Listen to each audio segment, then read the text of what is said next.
This made it obvious that she wasn't included since she didn't remember being of any help. "We'll get to that." Commander Cheyenne replied. "First off, we will like for you to keep this blunder a secret," he added with squinted eyes. The five of them stared at each other in silence, in a look of contemplation after hearing that. In a few seconds, they nodded in response. All this time, Gustav never took his eyes off Great Commander Cheyenne, who assumed Gustav also agreed to keep it a secret. "Good. Secondly, for your meritorious deeds, we have rewards for you all," Grand Commander Cheyenne added. "The first is, you all are now special class cadets," he revealed. "Wow, are you for real?" He couldn't help but voice out. Great Commander Cheyenne nodded in response with a light smile on his face. "Yes," I jumped up in delight while Angie, Maltida, and Falco had looks of excitement on their faces. Only Glade looked a bit sulky since she didn't understand why she was also receiving such privilege. "The second reward is that you all are going to be given the opportunity to pick up any supportive weaponry or gadget of your choice from the base arsenal store," Great Commander Cheyenne added. They all became more excited as they heard that and looked forward to enjoying the privileges of being in a special class. "Excuse me, Great Commander, but I already passed the special class test," Gustav, who was silent all this time, finally spoke. "Doesn't that mean the first reward is irrelevant for me?" he added with a calm look. He and Great Commander Cheyenne exchanged eye contact at this point, and Gustav didn't even flinch in the slightest. "He truly is just as I expected him to be." A smile appeared on Great Commander Cheyenne's face as he said internally, "You are correct." Great Commander Cheyenne agreed with Gustav. Chapter 285. He was confused at this point, wondering how Gustav was already a special class but still participated in the test. The rest understood since they witnessed it themselves. "Which is why we have prepared a special reward for you," Great Commander Cheyenne added. "Oh," Gustav voiced out with an intrigued look. "Gustav Crimson, you have been granted the rank of a Kaiser, and your training years in the MBO camp have been shortened to 2 years. You will join one of the cadet squads as vice captain and go on low-ranked missions from time to time after your first 6 months of training. You are also entitled to the privileges of a special class and more," Great Commander Cheyenne listed out. When he was done, everyone except Miss Amy and Gustav himself had their eyes and mouth slightly open in surprise. Although they were surprised, they felt this was an appropriate reward for Gustav since he was the one who actually battled the Vindruella. "I refuse," Gustav voiced out with a look of disagreement. The entire place was plagued with silence once again after hearing Gustav's statement. This time their eyes widened more than before as they stared at Gustav with a shocked expression, wondering what he was thinking. "The rewards are not promising enough," Gustav waved with a dismissive expression as he leaned against the chair. Miss Amy smiled internally as she heard Gustav speak. She hadn't said a word yet because she wasn't involved in the topic. She was only here as a witness and secretly to protect Gustav just in case. What else would you want then?" Even Great Commander Cheyenne was surprised, but he acted cool and asked. "I want a favor added to that list," Gustav said while crossing his leg. "I haven't agreed to keep the Kaskia Ruins incident a secret. I nearly lost my life there, along with many others. I also managed to end the existence of 2 dangerous creatures, one of which already killed countless others. This isn't enough," Gustav explained. "I want you to owe me a favor that I can cash out on in the future," Gustav added. Great Commander Cheyenne stared at Gustav with an expression of interest. This lad is quite the daring one. Even though he has Amy behind him, trying to negotiate with a great commander while using the incident as a kind of leverage is really rash. The confidence he carries is a little too much for his age, Great Commander Cheyenne thought. He was really intrigued by Gustav's personality. Angie and along with the others, were about to tell Gustav not to be too rash and just accept the initial proposal, but before they could open their mouths, Commander Cheyenne responded. "Okay, I agree," he said with a light smile. "Huh." They all voiced out with confusion once again. He agreed just like that. They had expected a different response. Still, Great Commander Cheyenne just agreed to Gustav like that. "So long as it is within my power, whatever favor you ask of will be granted by me," he added. Gustav smirked and nodded. "Then we have a deal." Gustav was glad it worked out like he wanted. With this, he would have another assurance, but he decided he would only make use of that favor when he really needed it. Great Commander Cheyenne said a few more things, including information on the MBO training camp, before coming to a conclusion. Now I shall take my leave. Glade, come with me, Great Commander Cheyenne voiced out before standing up to leave. Glade stood to her feet and followed Commander Cheyenne. Amy, Commander Cheyenne voiced out while turning around to stare at her. Your grandfather sends his greetings. He'll be arriving on Earth in a few days, he voiced out before walking out the door with Glade. Miss Amy frowned upon hearing that and kept staring at the door even after Great Commander Cheyenne had left. The whole place was filled with excitement due to the rewards. While Gustav was intrigued about what he heard last, Miss Amy's grandfather. Who is he? Gustav turned to stare at Miss Amy after hearing that. Miss Amy? Gustav voiced out as he noticed her frown and her eyes that were still glued to the door. Miss Amy heard him and responded by standing to her feet. Let's go somewhere. There's something I want to show you, she said while walking towards the door. Gustav followed Miss Amy to a part of the barricaded environment surrounding the mansion. It was a small storehouse beside the hangar area where aircraft were kept. SSHHHSSHHH. The place opened up, and Miss Amy led Gustav past the bunch of mechanisms and gadgets arranged all across the place. They got to the end of the room, and what Gustav saw in his line of sight was a large greenish rock. It was so massive that it even reached the ceiling of the room. Sheehan. It glowed up the instant Gustav was 9 feet away from it. This is exactly why I came here. I didn't even know that such a situation would happen during the final phase. Good thing I decided to come, Miss Amy said. I don't understand. Gustav was saying when a system notification appeared in his line of sight. His eyes widened slightly as he read through it. So Gustav, tell me, what is your relationship with this rock and why do I keep sensing your presence when I'm around it? Miss Amy asked while staring at the rock. If she was looking at Gustav, she would have noticed his weird expression. Still, instead, her eyes were focused on the rock after noticing its glow, as well as sensing Gustav's presence increasing even more than before. I got this from that asshole young Joe, and I know it must be something phenomenal. However, he has not been able to figure out its secret and had even conducted numerous experiments trying to crack it open. Miss Amy paused her speech when she noticed Gustav moving closer to it. What are you doing? Miss Amy asked, but Gustav didn't respond. Gustav walked till the rock was right in front of him and placed his hand on it. True iron. The rock instantly lit up like a star, shining a blinding light across the vicinity. Chapter 286. Gustav walked till the rock was right in front of him and placed his hand on it. True iron. The rock instantly lit up like a star, shining a blinding light across the vicinity. Miss Amy shut her eyes for an instant due to the suddenly blinding green light that spread across their surroundings. From above the base, it could be seen that the mansion was glowing immensely due to the brightness. Beep, beep, beep, beep, beep. Alarms went off all across the base as every mechanical equipment in the vicinity shut down for a few seconds. Everyone in the base looked towards the source of the bright green light that pierced into the sky like a giant spear. Zoom. In a few seconds, it died down and disappeared. Still, it had already raised an alarm, so officials were headed towards the mansion with speed. They were all equipped with one weapon or the other, and the moment the light died down completely, 7 officials dashed into the storage room. They noticed Miss Amy standing in front, staring at them with a cold look. What do you want? She asked. Young miss, we noticed. Before the one in front could complete his sentence, Miss Amy interrupted. Get out. I'm busy. This order wasn't repeated. The moment Miss Amy said this, every single one of them filed out.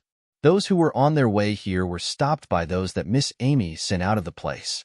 Once they knew Miss Amy was responsible, they didn't bother trying to investigate it. After they had all left, Miss Amy turned around to stare at Gustav, who was standing in front with his palms still placed on the rock. KRRYLFHH. Suddenly, cracks started to appear, all from Gustav's palm position to the other parts of the rock. Miss Amy was shocked by this occurrence once again. She knew just how many times young Joe had performed lots of experiments trying to split open the rock, but right before her eyes, Gustav only placed his hand on the rock for it to crack open. Blam! The rock burst apart into fragments, and a small dark red firefly-like glow could be seen floating above the spot where the rock formerly was.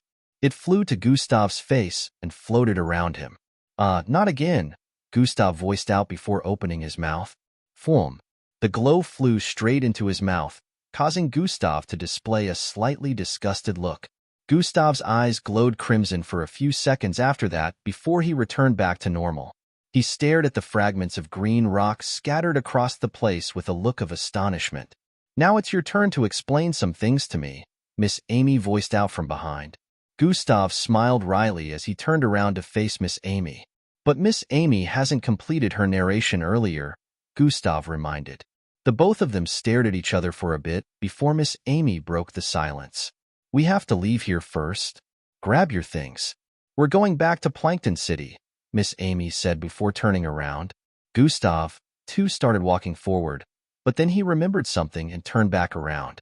He stared at the rock fragments on the ground and squatted. Zing, zing, zing, zing.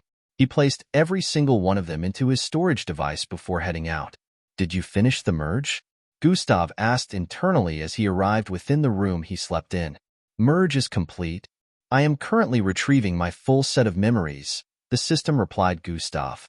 Gustav nodded in response with a look of contemplation. He quickly moved into the mansion and started preparing to leave.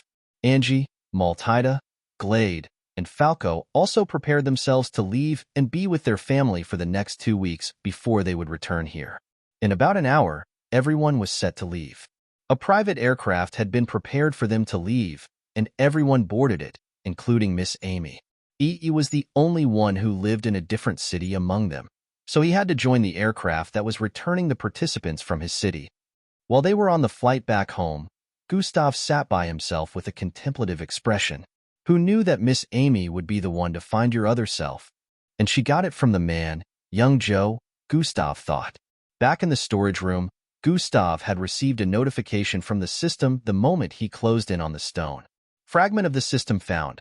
Host is required to make contact with the rock to commence system merge. When Gustav first saw these notifications, he was confused at first, but he remembered the system mentioning that it had to sacrifice a part of itself to save up energy to get to this galaxy. Gustav only thought it shut down that part of itself, or absorbed it to gain more energy. He didn't know that the system actually meant that it disengaged a part of itself. The system explained to him that this part of itself was also lost in space and probably drifted aimlessly. Since it wasn't active, it must have landed on this planet by coincidence. How the rock covered it up was unknown. However, it had helped hide the signature energy of the system, which was why it could not locate its other half. However, it also helped because sensors would have been able to pick it up the moment it was exposed without a host since it wasn't functional. Gustav, what was that light? Angie asked from the side of the aircraft. Miss Amy was showing me a technique and ended up using too much power. Gustav answered instantly with a dismissive expression. Angie stared at Miss Amy from her seating position with a look of understanding. She totally bought what Gustav said after finding out that Miss Amy was a part of the MBO. What are you gonna do in the next 2 weeks? Angie asked again with an inquisitive look. Nothing much. Just pack my items and get ready to move out, I guess, Gustav replied without much thought. Oh, okay. Would you? Angie muttered with a shy look. Would I what? Gustav asked with a look of confusion. Would you like to go out with me on one of these days? Angie asked while staring at Gustav with a shy look and reddened cheeks. Chapter 287. Would you like to go out with me on one of these days? Angie asked while staring at Gustav with a shy look and reddened cheeks. You mean like a date? Gustav asked bluntly. Angie's cheek reddened even more as she heard that. Date. Not L. She repeatedly stammered while trying to connect words together, but she was failing miserably at it. At this moment, her cheeks could be mistaken for tomatoes. All right, I agree, Gustav answered. Angie immediately stopped her jabbering after hearing that and turned her face away with speed to stare at the other side. But not this week. Next week will not be bad, Gustav added. Okay, Angie muttered in reply. Even though a viable look of delight and excitement could be seen on her face, internally, her heart was pounding so fast that she thought it would come out of her chest. He said yes. Angie turned to stare at Glade, who on the other side was giving her a thumbs up. How is it going? Gustav asked internally. Retrieval process is still ongoing, the system replied.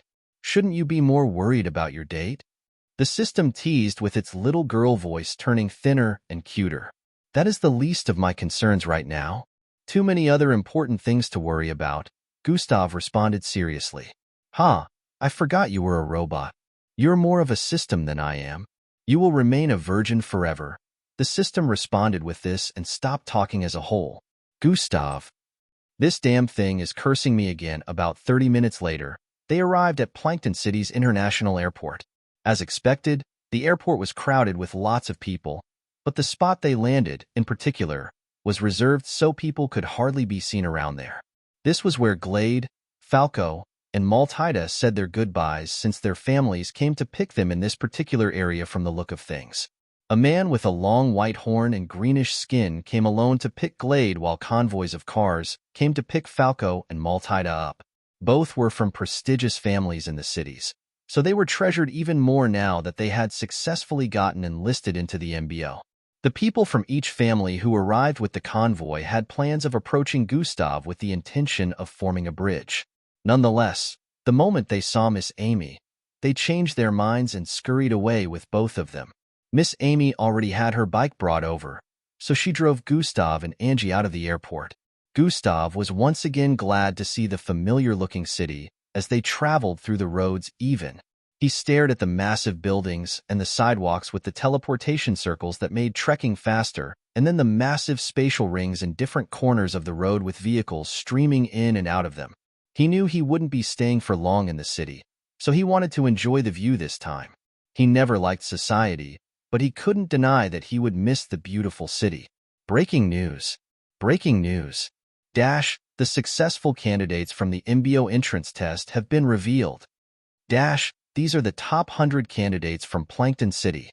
Gustav Crimson, the rising star, tops the worldwide ranking boards. The successful candidates have arrived back in the city. We have footages of. All over the city, media outlets were all sharing similar news.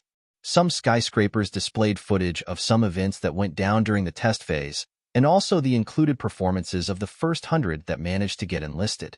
Gustav was mostly being mentioned because not only did he get the highest number of points among the top 100, but he was also the highest among all the candidates that passed in the entire world. He had become a hot topic, not only in the city but also in other civilized parts of the world. Big families were having meetings at the moment to think of a way of forming a bond with him. If not for Miss Amy driving extremely fast, ready to hit anyone that tried to stand in her way, Gustav and Angie would have been detained in the airport by reporters who had gotten tipped at the time of arrival. In a few minutes, they arrived in front of Gustav's apartment, where Angie's parents were already waiting for them. Her parents' eyes turned teary the moment they saw their daughter and went to hug her when she got down from Miss Amy's hover bike. The entire neighborhood had come out of their houses to welcome them, and everywhere erupted with excitement. Miss Amy didn't stay long. She left after telling Gustav what time they were going to meet the next day. Gustav could not get away from all the greetings and chatting for the next 1 hour since everyone was excited to see the star of the entrance test. Girls in the neighborhood were all on him, trying to get in his good graces. Even their parents were pushing them more. They had no idea that Gustav only saw them as nuisances, no matter how beautiful they were. Angie also didn't stay put in one place. Whenever any girl was trying to hit on Gustav, she would appear. After 2 hours had gone by, Gustav finally got the chance to leave the ongoing neighborhood celebration. He arrived in front of his apartment. So, this is how these popular celebrity figures feel? Gustav sighed as he noticed everything that was placed in front of his door. Pink letters with lipsticks, along with flowers of different kinds, could be seen in front of his door. Good thing the MBO camp is very far from here. Gustav thanked the stars that he would be leaving the city 2 weeks from now. He couldn't imagine having to live like this. SSHHH. He opened his door and walked into his apartment. It was only 2 weeks, but it felt like he had been away for longer. The dust particles that settled on different spots of the living room also made it look like that. Memories successfully recovered. The moment Gustav was about to start cleaning, he noticed this notification in his line of sight. Chapter 288. Memories successfully recovered. The moment Gustav was about to start cleaning, he noticed this notification in his line of sight. Gustav proceeded to sit somewhere and speak to the system. "You've recovered them?" Gustav asked as he sat on the sofa that was currently covered with a cloth. "Yes, all my memories have been recovered," the system replied. "As well as all my computerized data of the universe and my full energy," the system added. Gustav's eyes squinted as he responded. "So, where did you come from?" he asked. Before Gustav could reply, a system notification appeared in his line of sight. Initiating inner space creation, Gustav's line of sight suddenly turned whitish as his eyes glowed crimson. His mind was pulled into another place, and he found himself in a wide hall.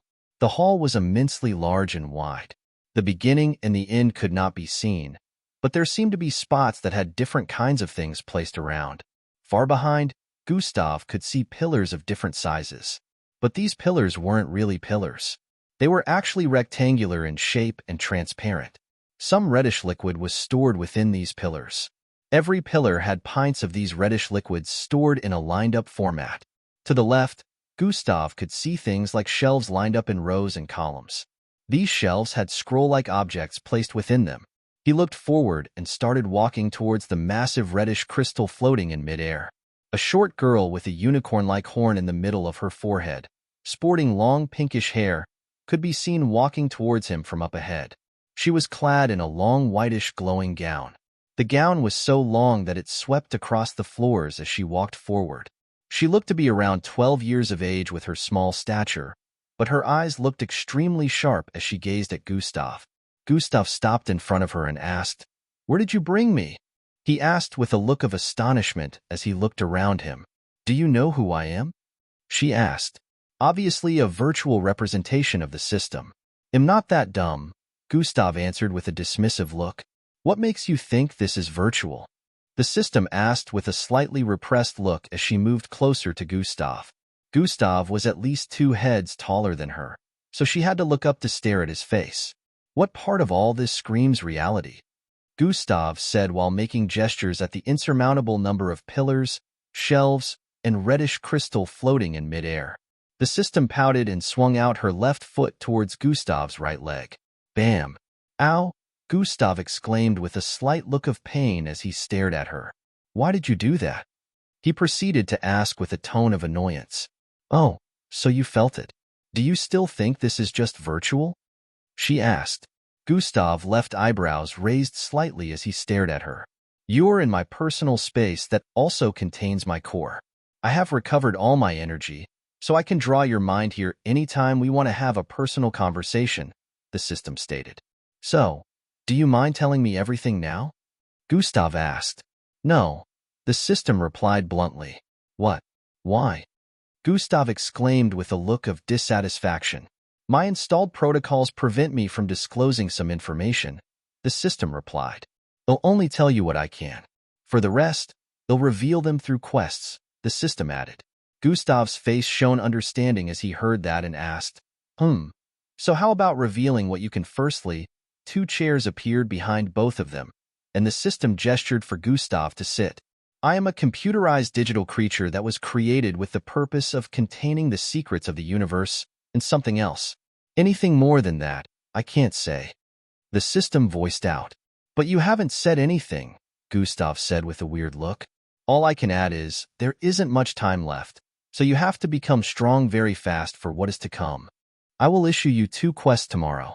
These quests have to be completed within the time frame required, and it will give you an idea of the direction that will lead to the predestined path," the system said with a profound look. Sigh.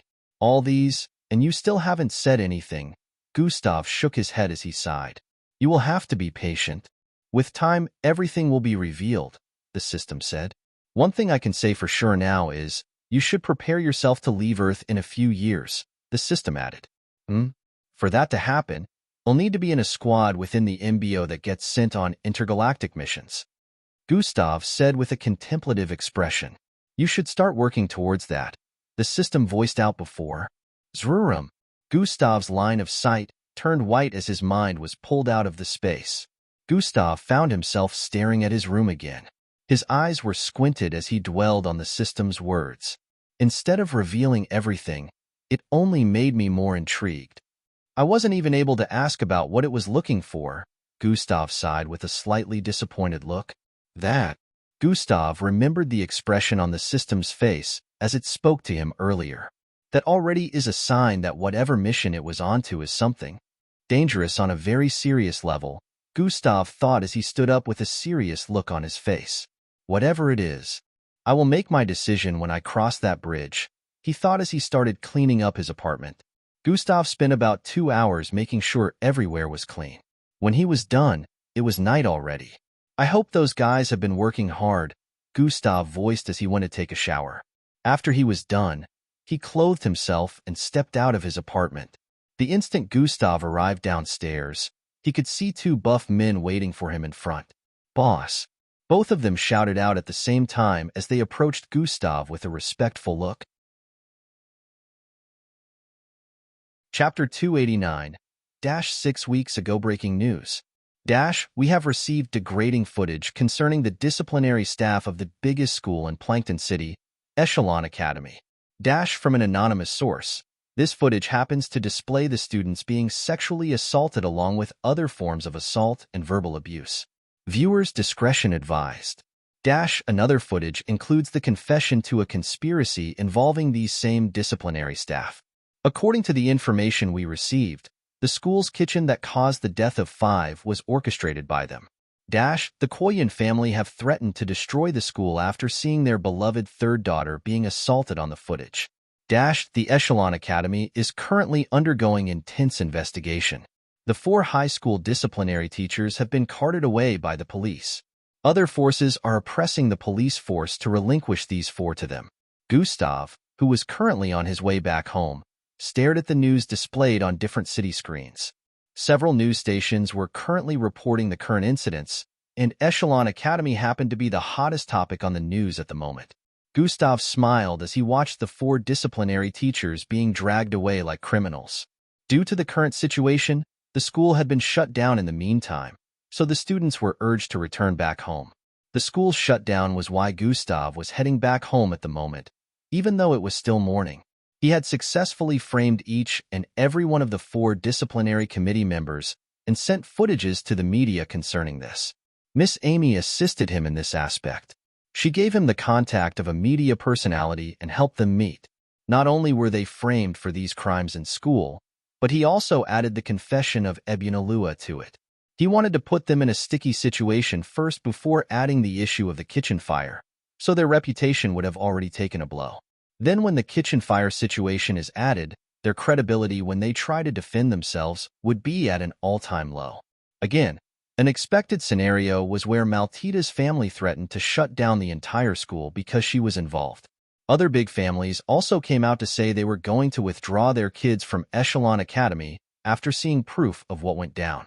Of course, the 4 had tried denying all the accusations, but then the footage had been inspected properly and no signs of unoriginality were found. In other words, these 4 were already doomed. The police force brought in Eben as well for questioning and had him make the confession again. The disciplinary teachers tried to deny never meeting him, but then phone calls were retrieved. The police had technology that could also retrieve months-old conversations on the phone between parties. They made use of this, and everything was uncovered. The whole situation turned messy as the 4 were unable to deny any of the crimes they were confronted with anymore, even the one they were framed with. Gustav arrived home later and waited for the verdict of these 4 along with Eben. He finally got a holographic TV to watch the news. The next morning he had a smile on his face as he watched the 5 of them being carted away in prisoners' outfits. I bet this isn't how it's gonna end, Gustav said internally as he saw them being taken away in convoys. Afterwards, the media called out Echelon Academy for firing and smearing the reputation of Boss Danzo. This had proven that he was innocent and framed. The media had tried to find out the disciplinary committee's reason for doing this.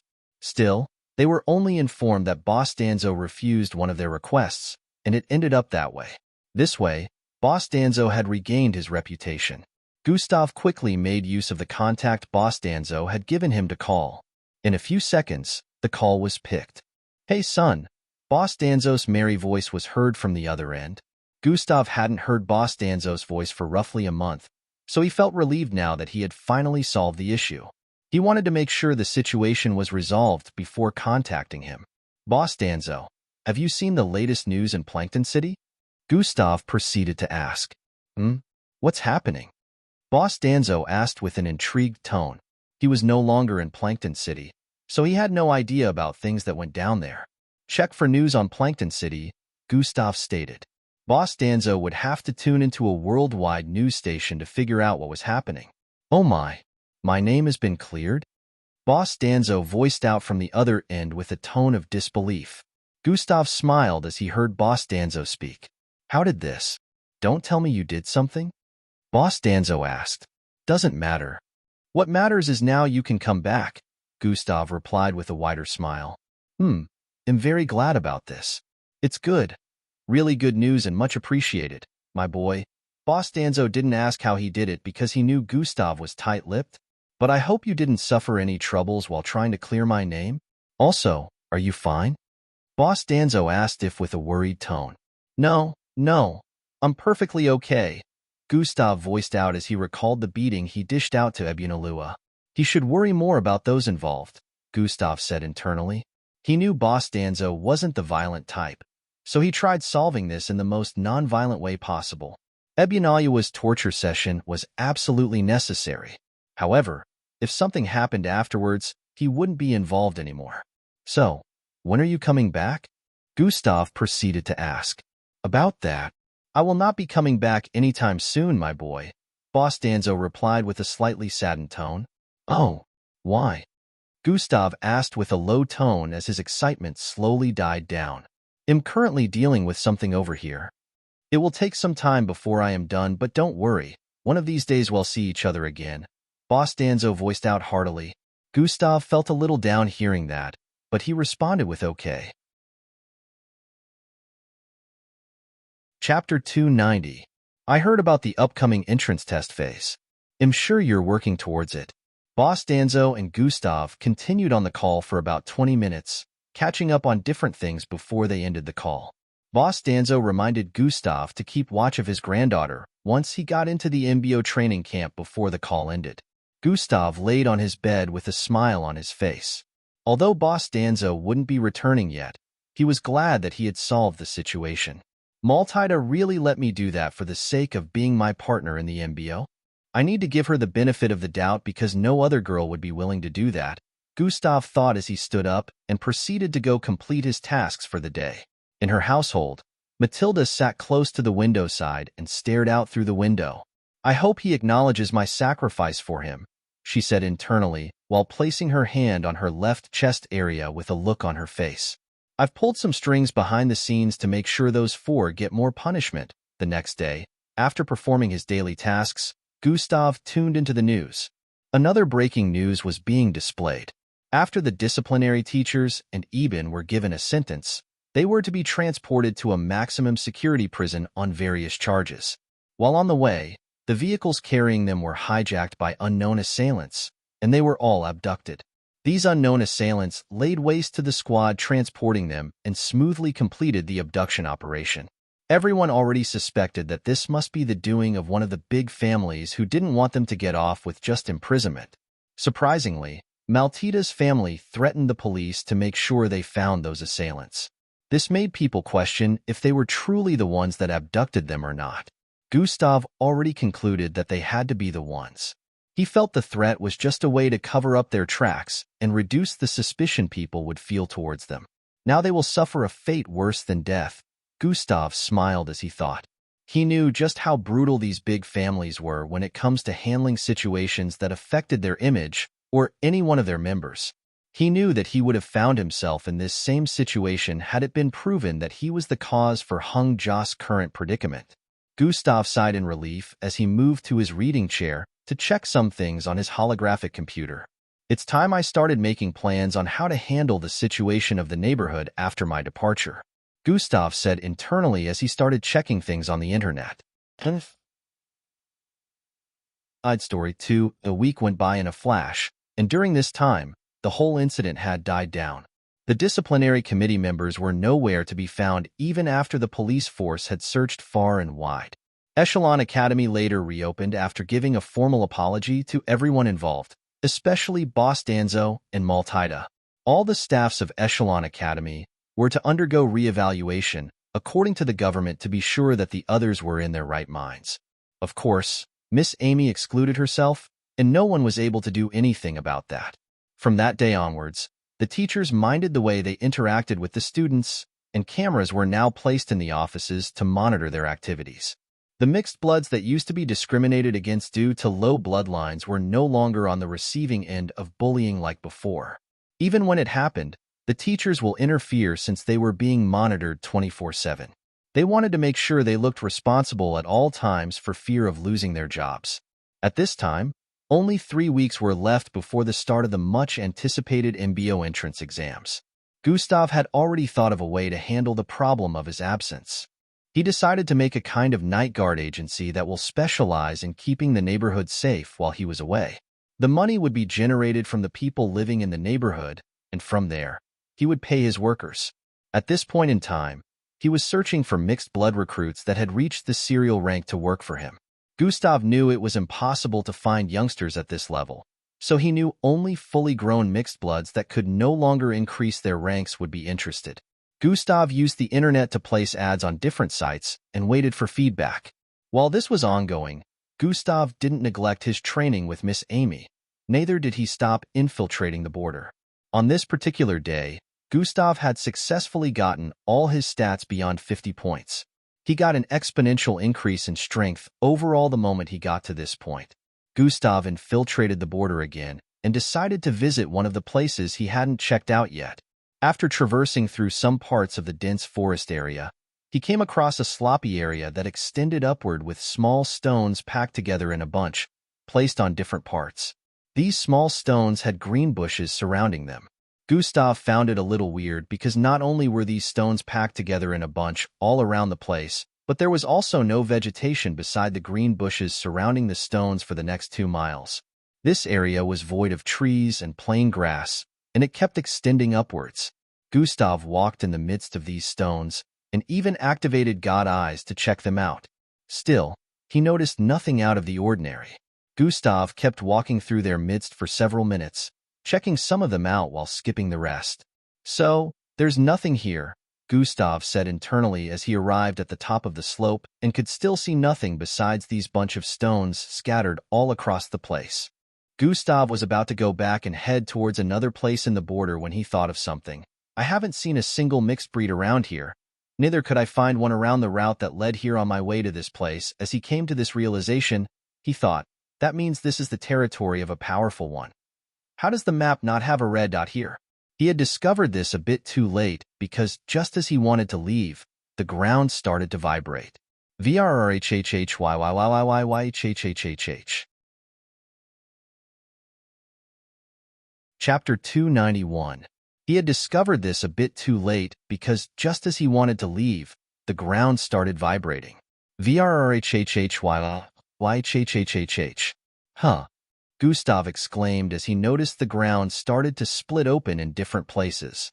Sprint has been activated. Gustav activated Sprint and dashed towards the forest area about 3,000 feet away. He noticed that the ground was not only vibrating, but it also elevated. So he wasn't interested in staying around to see what would happen next. Because, instinctively, he knew it was definitely going to be something he couldn't handle. Gustav was right by running in the opposite direction because at this moment, his senses warned him of immense danger. As he dashed across the place, dodging the pile of stones placed on the ground in different spots, the ground behind him was splitting up in lines like they were chasing after him. The moment he was close to reaching the forest of trees up ahead, the head of a massive creature burst forth from underneath the ground.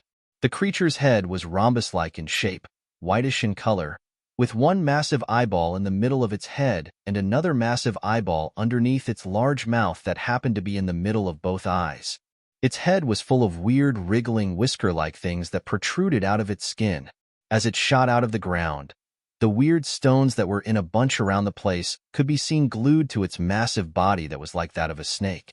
Its body skin was gray in color, and those bunch of stones were not actual stones.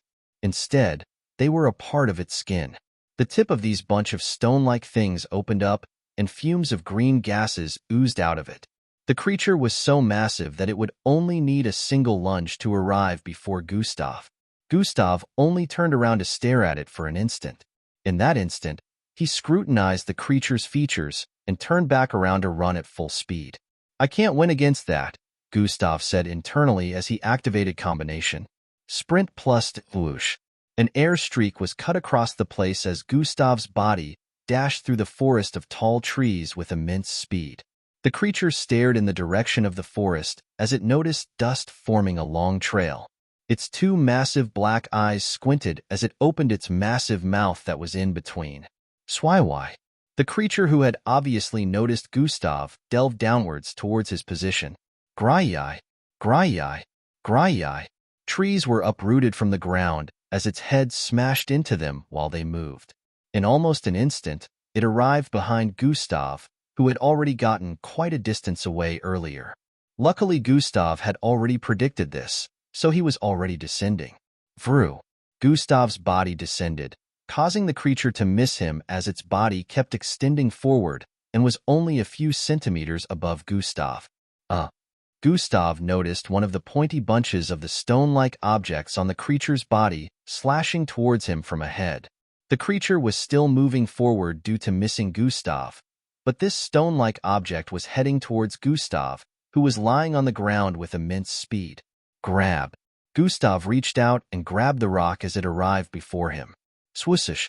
He was lifted into the air, along with the large, snake-like creature, who started turning its snaky body around after missing Gustav. Gustav was lifted far into the air as the creature straightened its body to stare at the forest region again. A trail of destruction had already been left in its wake. From above, it could be seen that lots of trees had been separated from the ground, leaving a lot of space within the forest. The creature noticed Gustav holding onto its body through one of those bunch of pointy-like stones. Foom. Green fumes of smoke shot out of the holes at the tip of the stone-like things on its body. The entire forest was suddenly covered in green smoke. Gustav hadn't expected this. The moment the smoke was shot out, it covered his entire body and forcefully penetrated his nostrils. Toxin immunity has been overridden. Host body functions has been paralyzed. Gustav lost control of his body as the smoke infiltrated every nook and cranny of his insides. He tried holding on, but he couldn't. His fingers slipped from the stone-like objects, and he fell. Zoom. His body descended from the sky at fast speed with no signs of movement. Swayaya. The snake-like creature twirled its body around with fast speed and dashed towards Gustav's descending body with its mouth wide open. Just as Gustav's body was only a few inches from being gobbled up, a red flash of light suddenly appeared out of thin air above Gustav. The light formed a pair of red wings as a man putting on a mask emerged from it and grabbed Gustav, who was still falling through the air.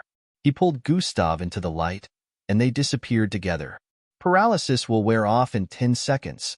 Gustav saw this notification the instant his sight cleared up. He noticed he was now in another part of the borders with a masked man.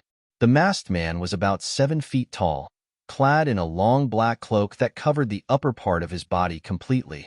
His boots were also black in color. His entire frame was dark, and he looked quite menacing. Even the glow that surrounded him was a dark red one.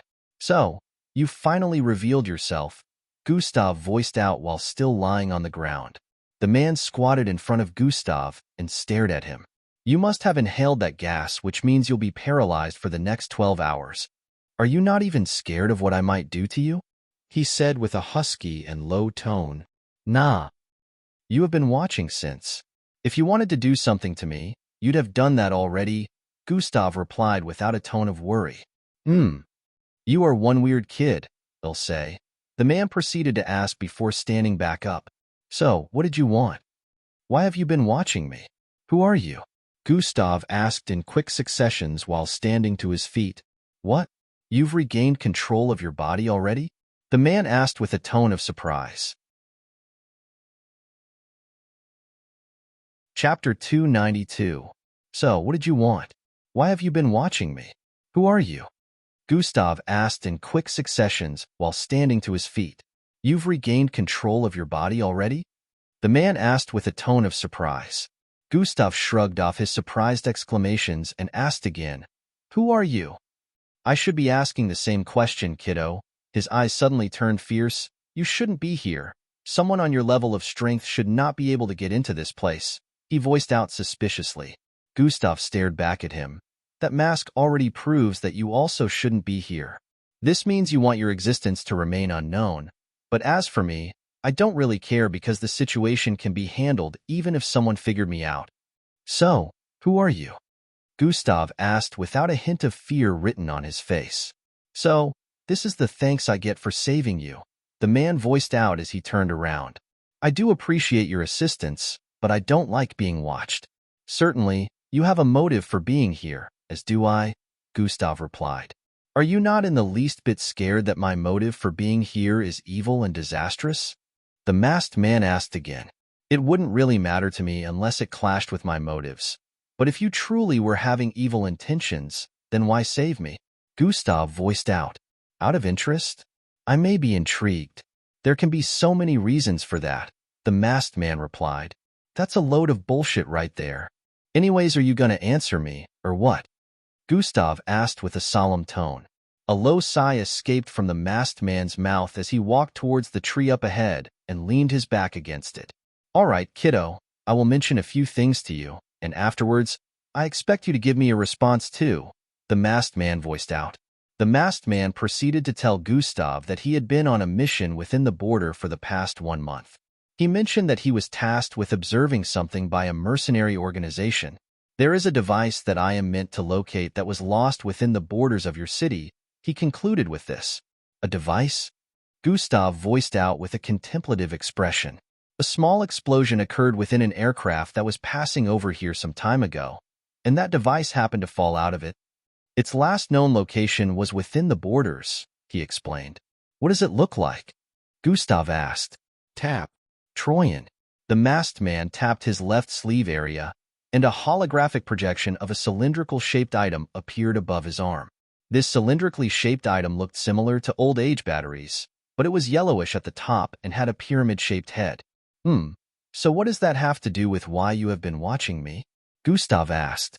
I initially thought you were sent by an opposing organization since, according to the client, he wouldn't be the only one looking for the device.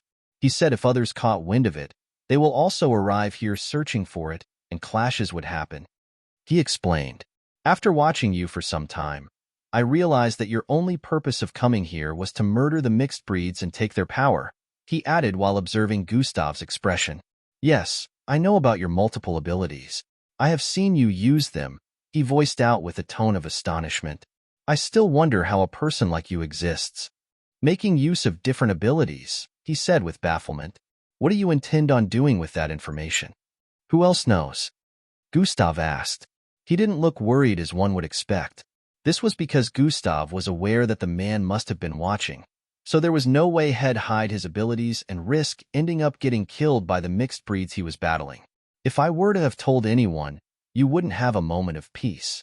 The world will come for you knowing that there's a kid that can take the abilities of others and use them as his. Not only are you a threat, but you could also be a weapon if they figured out your secret, the masked man stated. For some reason, you don't seem to want this. Gustav had read the way the man spoke and figured that he wasn't after all that. Yes, I don't because I have something else in mind, but first off, tell me why you always come here. I don't think it's just to kill the low-level mixed breeds, the masked man asked. I don't know if you have noticed that mixed breeds go beyond the border, into the territory of living humans on the other side, Gustav asked. I did notice you battling one the other time. Are you saying it's not normal that they wander beyond the border? The masked man asked. Gustav nodded slightly in response. I have been tasked with finding the reason for that. They are not supposed to be able to go beyond the border, and whenever they do, they disrupt the lives of the humans living in the neighborhood on the other end. It is my job to prevent that, Gustav explained. The masked man's eyes now had a gaze of understanding after hearing that. How about this? Let's help each other. I noticed that you have a map of this place. I am missing one. We could divide the places searched. You'll go to the less dangerous places while I'll visit the dangerous ones. Time is of the essence, so I have to find this device as soon as possible, and you also need to find whatever is causing this problem. After the masked man finished speaking, he stretched out his hand for a handshake. Well, I have nothing to lose, Gustav said internally as he stretched out his hand to receive the handshake. For now, that was how they both collaborated to investigate the situation within the border. Gustav shared the map with the masked man, and the masked man shared the holographic projection of the device. Chapter 293. Gustav shared the map with the masked man, and the masked man shared the holographic projection of the device. From that day, they started working together to investigate the border. They shared communication devices so when something happened, they'd be able to inform each other. At the end of the day, they'd compile observations. Gustav didn't inform Miss Amy about this collaboration. Instead, he investigated the mercenary agency the masked man was sent from himself. The agency was called Cloudbeaks, and they were pretty popular in the southern Lantern City, which was on another continent. This broadened Gustav's horizons as he was able to figure out that there were also private agencies that dealt with the situation of mixed bloods and mixed breeds apart from the MBO. These agencies were mostly sought out by those who could not contact the MBO for their issues, and those who had illegal issues to deal with. Gustav also figured out that it wasn't only through the MBO that a person could leave the planet. There were other means, too, involving these private agencies.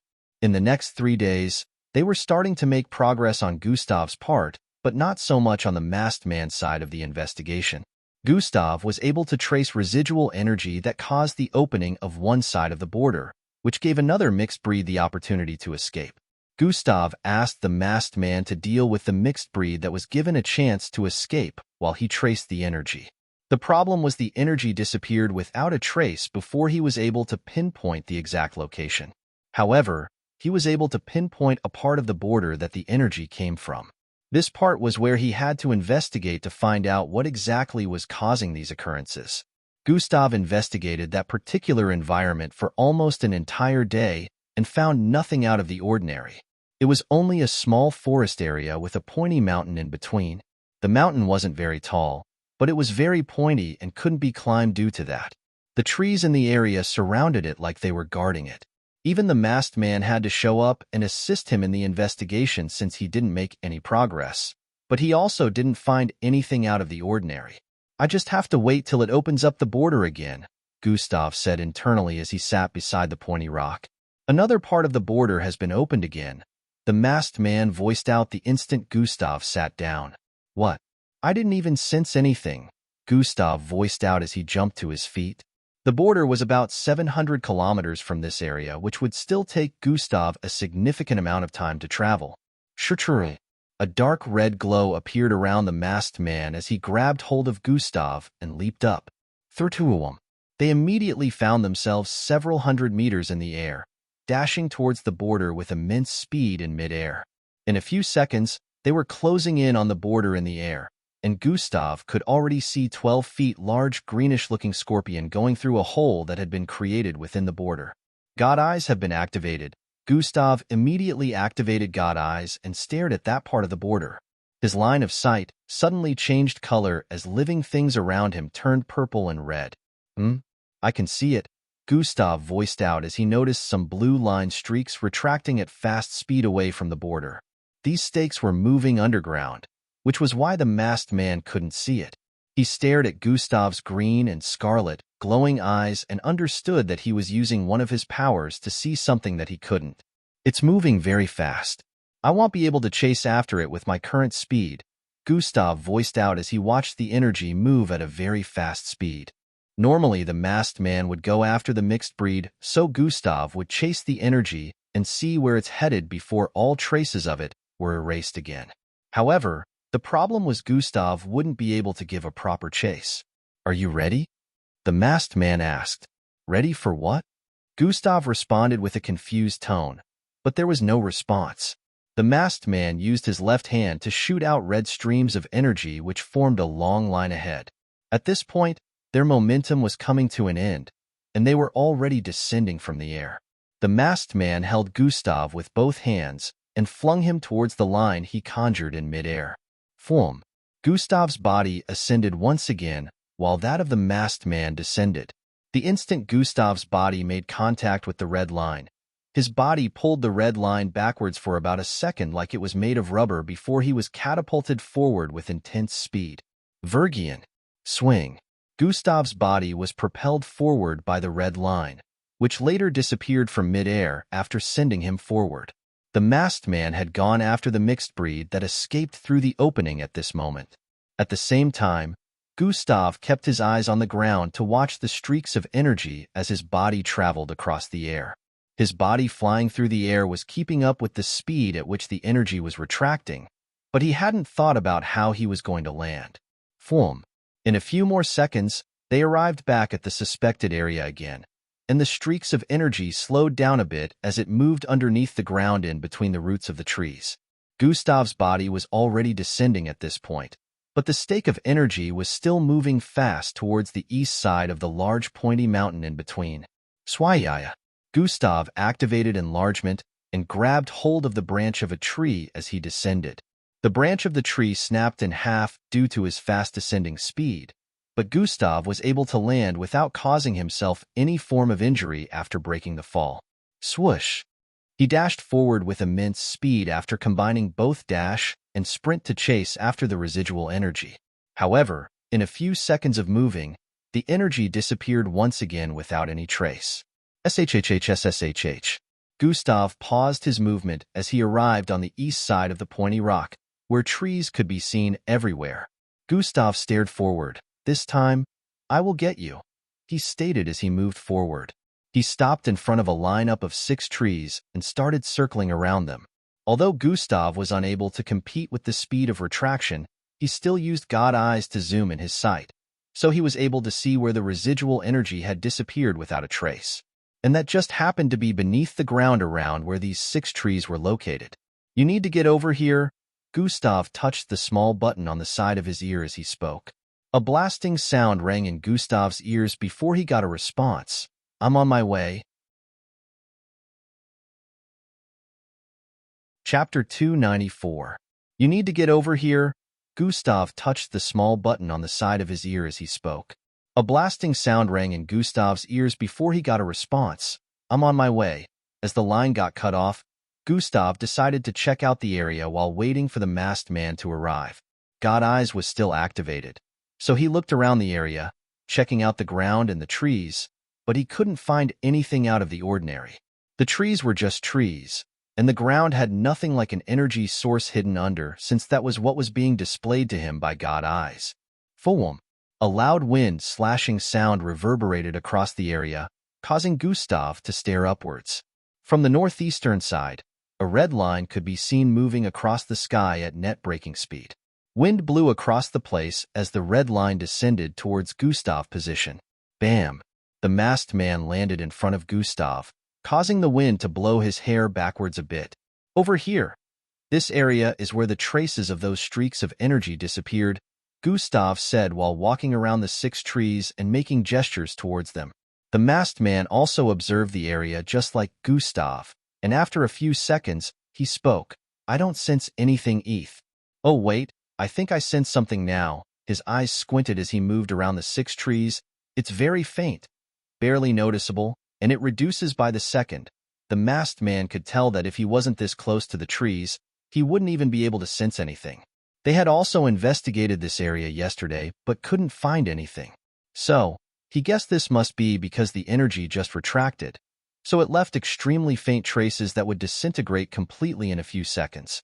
Move away, the masked man said to Gustav as he stood between the 3rd and 4th tree.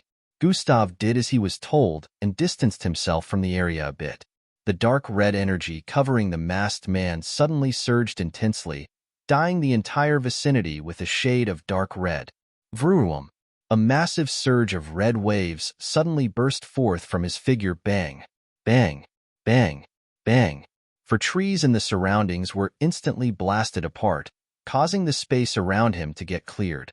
However, the waves were still bursting forth from his body towards the surroundings. Gustav had to further distance himself from the area. Just as the waves were about to slam into the fifth tree, a silver-colored barrier suddenly appeared around it, protecting it from the waves. Bang, bang, bang, bang, bang. The waves kept causing the destruction of more trees in the surroundings before they disappeared. Around the masked man was an almost empty space within the forest of trees. A radius of over 700 feet was cleared of trees and vegetation except for a single tree standing in the midst of this newfound wilderness. The masked man and Gustav moved forward and stood in front and behind this tree that looked no different from the ones obliterated earlier. Whatever is causing the border disturbance must be disguising as this tree, Gustav said as he stretched out his hand to touch the tree. His hand wasn't repressed by any force like he expected. It seems that whatever caused this will prevent any harm from befalling this tree. If one approaches with no nefarious intentions, it won't prevent contact, Gustav figured as he tried punching the tree but got blocked by a barrier that suddenly appeared between his fist and the tree. How do I uproot this?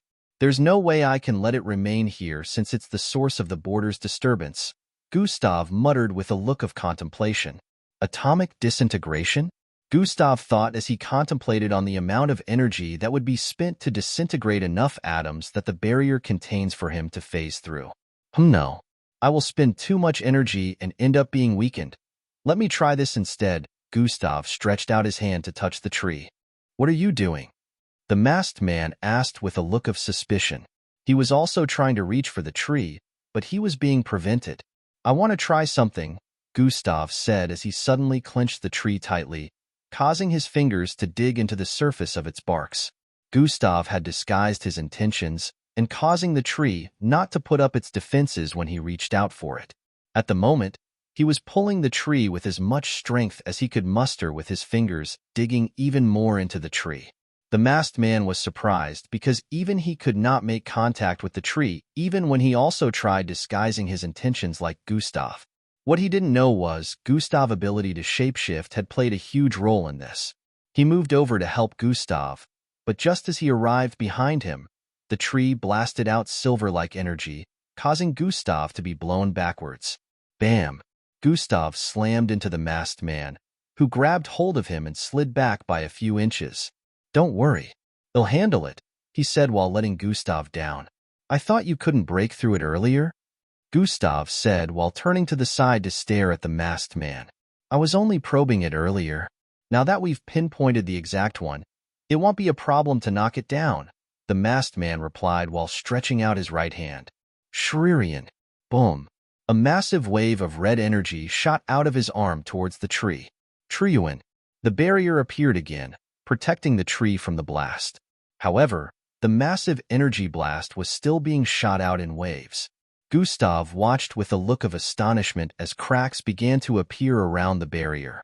KKRRYYCCHH. I never really pondered on it, but this person happens to be more powerful than I thought, Gustav said internally as he watched the barrier get completely obliterated in a few seconds. Bang! The red waves slammed into the tree, causing it to be blasted aside. The masked man finally stopped shooting out these waves after destroying the tree. SHHHSSHHH. Dust and wood debris swam across the air for a few seconds, reducing the visuality of the environment. When all these settled, a large object could be seen in the former position of the tree. The masked man and Gustav's eyes widened a bit as they stared at the object in front. Chapter 295. When all the debris settled, a large object could be seen in the former position of the tree. The masked man and Gustav's eyes widened a bit as they stared at the object in front. It was about 3 feet in length, cylindrically shaped with a pyramid-shaped tip and yellowish frame. Gustav and the masked man moved closer to observe it at a closer angle. Isn't this the device you were searching for? Gustav muttered as they closed in on it. It is. Looks like it got activated while being here. But I wasn't given any information about it being capable of doing any of these, the masked man said as he squatted slightly and placed his hand on the device. Some silver snake-like electric arcs were still moving across the body, but they had no effect on the masked man even when he placed his hand on it. Something doesn't add up, Gustav said internally before asking, "How long did you say this has been missing?" "It's been over 3 months, the masked man replied. "Not up to a year or longer?" Gustav asked. "According to the client who issued the mission, it hasn't been that long," the masked man replied before pulling the device from the ground.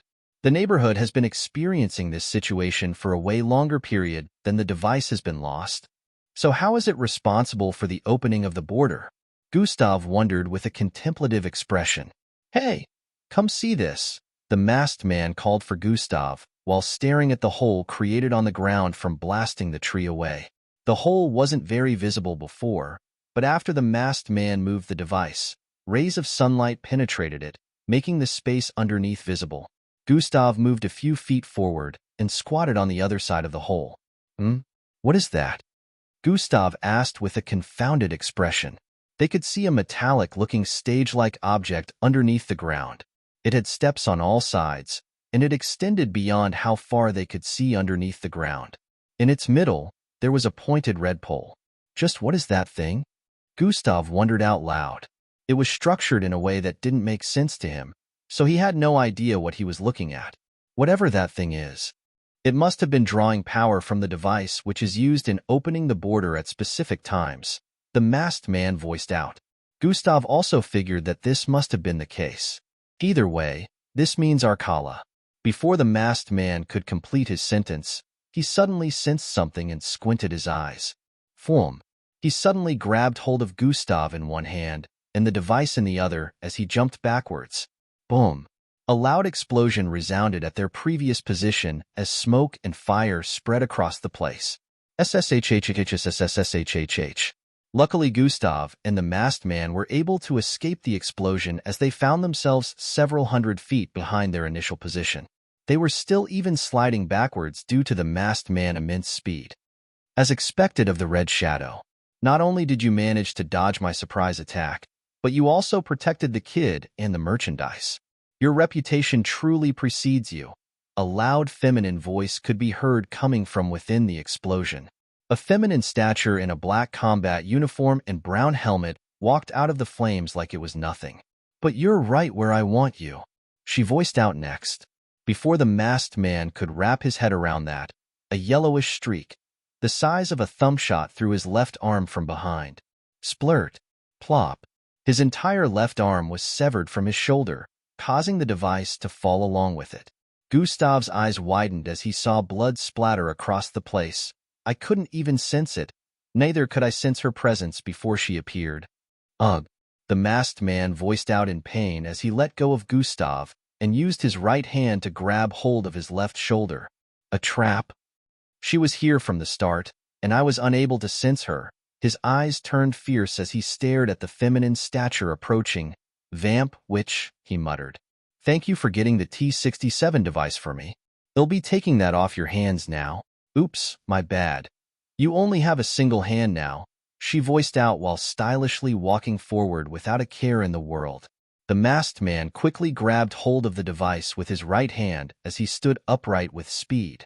Blood was still oozing out of his severed arm like a fountain, but he totally ignored it. "Run!" he shouted out as he turned around with Gustav as his right leg tapped on the ground, creating a red light in the form of a pair of red wings up front. However, before Gustav could move 2 feet forward, she arrived in front of him with an outstretched hand. "I know you still have some fight in you even with just a single arm, and I don't want to go through the trouble, so we'll just hold this kid a hostage instead," she voiced out as she reached to grab Gustav. "Too fast, it would be impossible to dodge," Gustav said internally but still tried to dodge. Size manipulation has been activated. Gustav suddenly shrank in size and became half of his original height, causing him to easily dodge her arm and keep running forward. The feminine figure was surprised for an instant, but she quickly regained her composure and went after Gustav again. The masked man had arrived in front of the red pair of wings, but when he noticed the feminine figure closing in on Gustav, He threw the device into the light within the pair of wings and dashed backwards. Whoosh! He arrived in front of the feminine figure and grabbed hold of Gustav before jumping backwards, but the feminine figure did not give up pursuit this time for an instant. Go! He shouted out as he threw Gustav into the light within the pair of wings. Bam! Before the masked man could go in, she slammed into him, sending him tumbling towards the side. Bang! Bang! Bang! Bang! He slammed into several trees, toppling them in the process. The feminine figure had already dashed towards the pair of wings, but before she could arrive in front, Truinin, it disappeared. Where did you send them? She asked with a condescending tone as she dashed towards the masked man. Phoom! She instantly arrived before him, and a battle started. Truian. Gustav found himself outside the border after being thrown into the light and landed before a massive tree. Chapter 296. Gustav found himself outside the border after being thrown into the light and landed before a massive tree. A small cut had appeared on his forehead, and blood was oozing down his nostrils. Gustav jumped to his feet and looked around him. He noticed he was back in the sparse forest behind the neighborhood. The border was thousands of meters behind him. He quickly grabbed the device and started running in the opposite direction of the border. Miss Amy, I need your help. Gustav quickly got in touch with Miss Amy through a call while running towards the neighborhood area. In several minutes, Miss Amy arrived before Gustav, who hid in a particular area close to the neighborhood area. Gustav narrated the current predicament in a few seconds, and Miss Amy got a small gist of the situation. They went through the border to look for the masked man known as the Red Shadow. Miss Amy took Gustav along with her. She didn't think he would be a bother because she was confident in dealing with the situation even with his presence. Unfortunately, even though they searched far and wide across the border, they couldn't find Red Shadow and the one known as Vamp Witch. There were obvious signs of battle in the place Gustav and Red Shadow found the device, but both their presences were nowhere to be found within the border. Trees were snapped in half and uprooted. Massive craters and crumbled highlands showed visible signs of battle, yet no presence of mixed bloods could be found. Miss Amy searched the other side of the border also, but it ended up making no difference.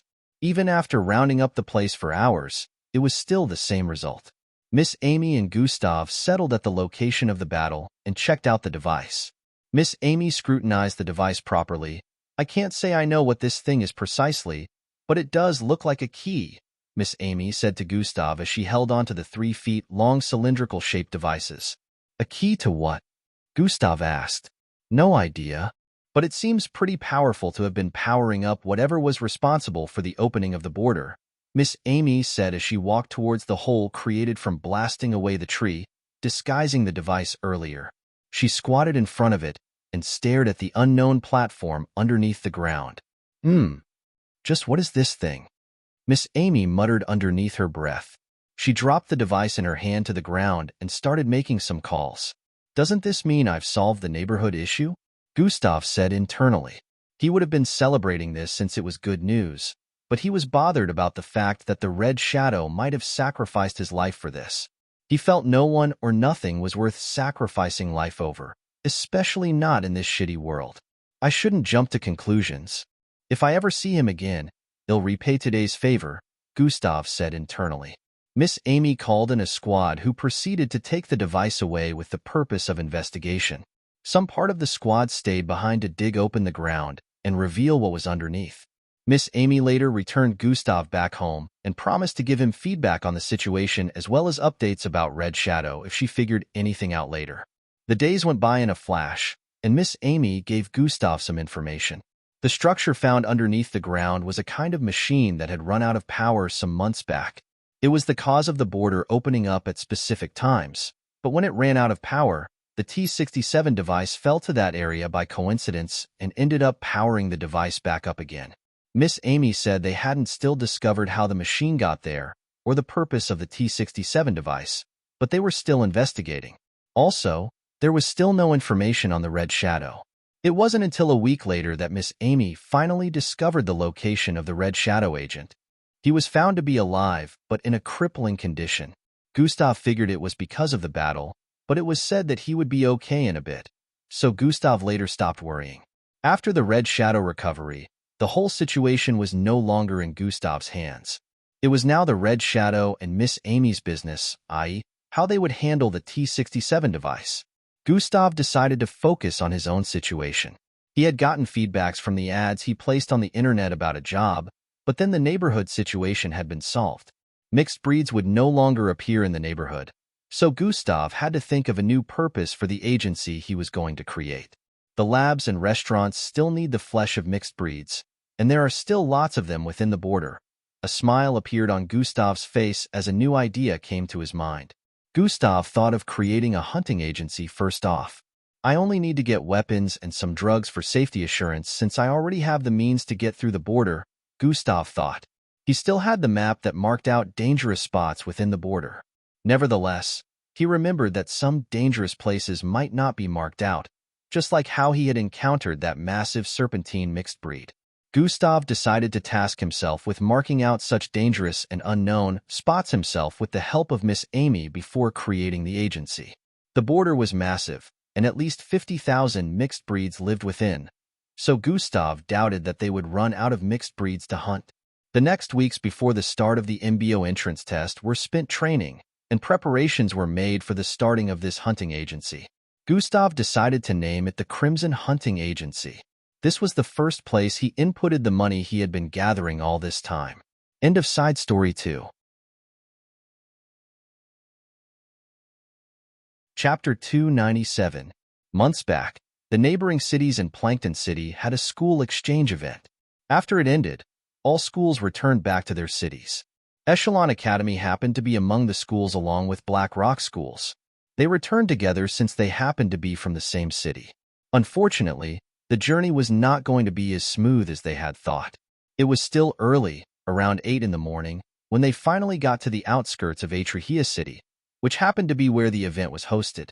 On the route they took, a sudden explosion suddenly happened in front, causing road devastation.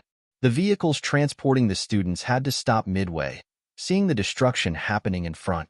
It was an unexpected and unbelievable sight of destruction. The route they were supposed to take had been destroyed, but that wasn't a problem since the vehicles floated above the air. However, the increase in the temperature from the explosion was no small thing. There were no fireworks like seen in the movies or footage. This was happening right in front of them, and immediately panic erupted. A convoy of about 16 military-like vehicles as well as an aircraft moved over. The military-like vehicles surrounded the 4 school hover buses transporting the students.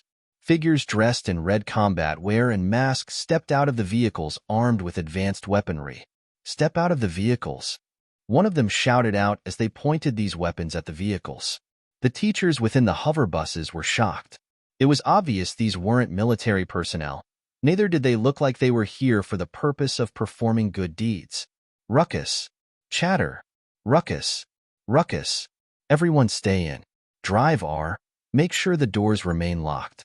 Whoever these men are, they want shoot at you kids. The teacher within the bus Gustav was boarding voiced out to calm the panic within the vehicle. "Doesn't seem that way to me." Gustav observed the line of these figures as he thought. Just like here, in other vehicles, the teachers were trying to calm the minds of the students while also telling the drivers to make sure the doors were tightly locked. Amongst the figures pointing their weapons at the vehicle, a bald, bulky man with a long scar extending from his left cheek to his neck as he walked forward. He was the only one among the figures that didn't use a helmet. The rest had their faces covered, and they were even some that were still in the vehicles.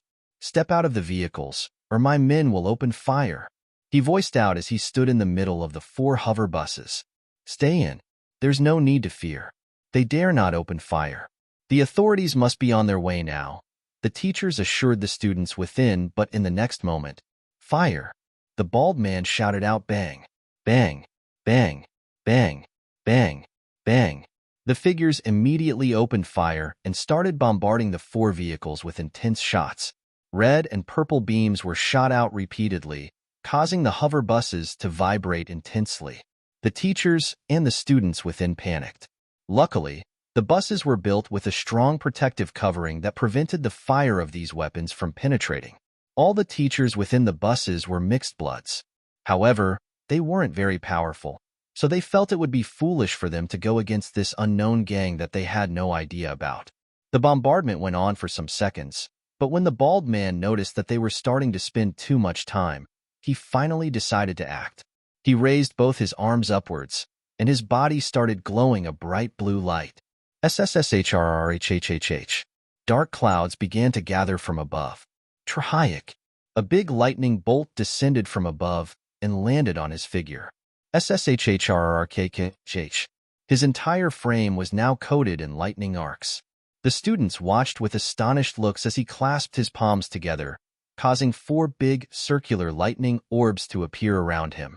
He sent those lightning orbs out, and they went ahead to float above the 4 hover buses, 1 each. Brief. These lightning orbs discharged a kind of blast of electricity on the buses, causing their entire frame to be consumed by electric arcs.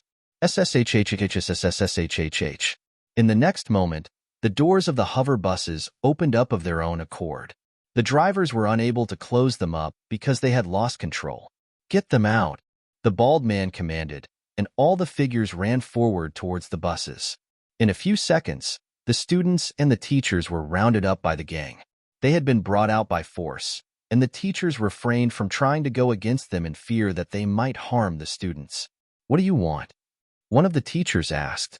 We have what we want already. You future problems are coming with us, hee. The bald man voiced out as he beckoned for the aircraft to land. This aircraft was big enough to contain them all even though they were up to 200 in number. We're not going anywhere with you, one of the students shouted out.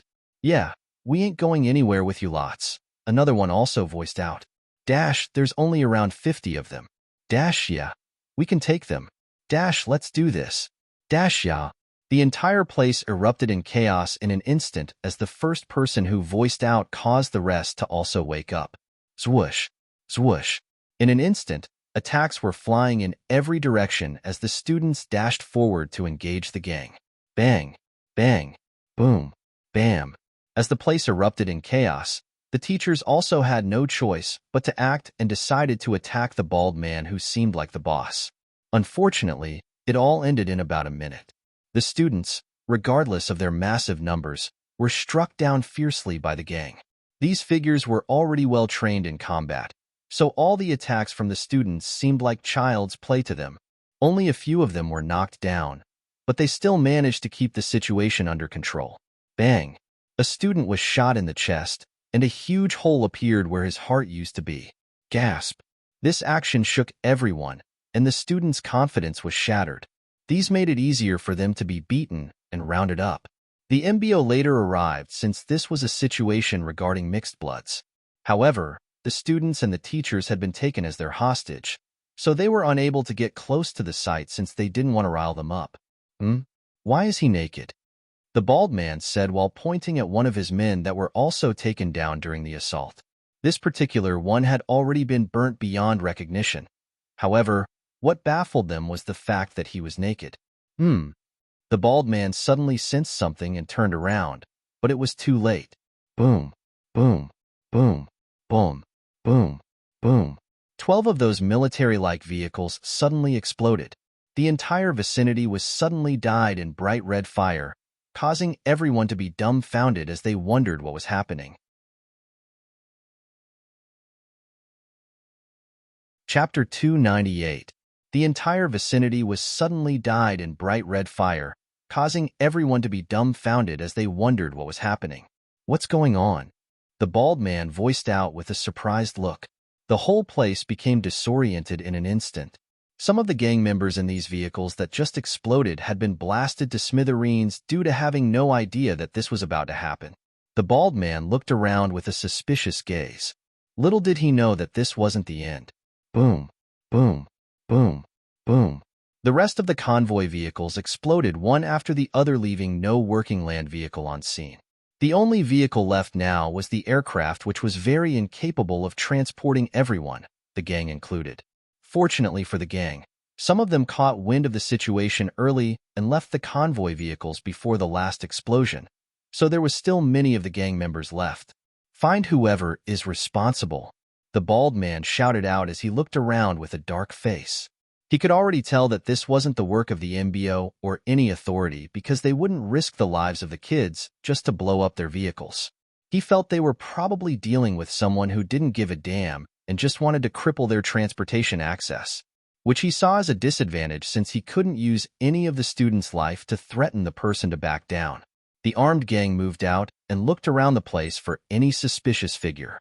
Those with bloodlines related to Vision made use of them, but even after searching for minutes, they couldn't find who was responsible for this situation. The teachers and students wondered who was responsible for this. Just like the gang, they were clueless except for a few of them. Where's Gustav?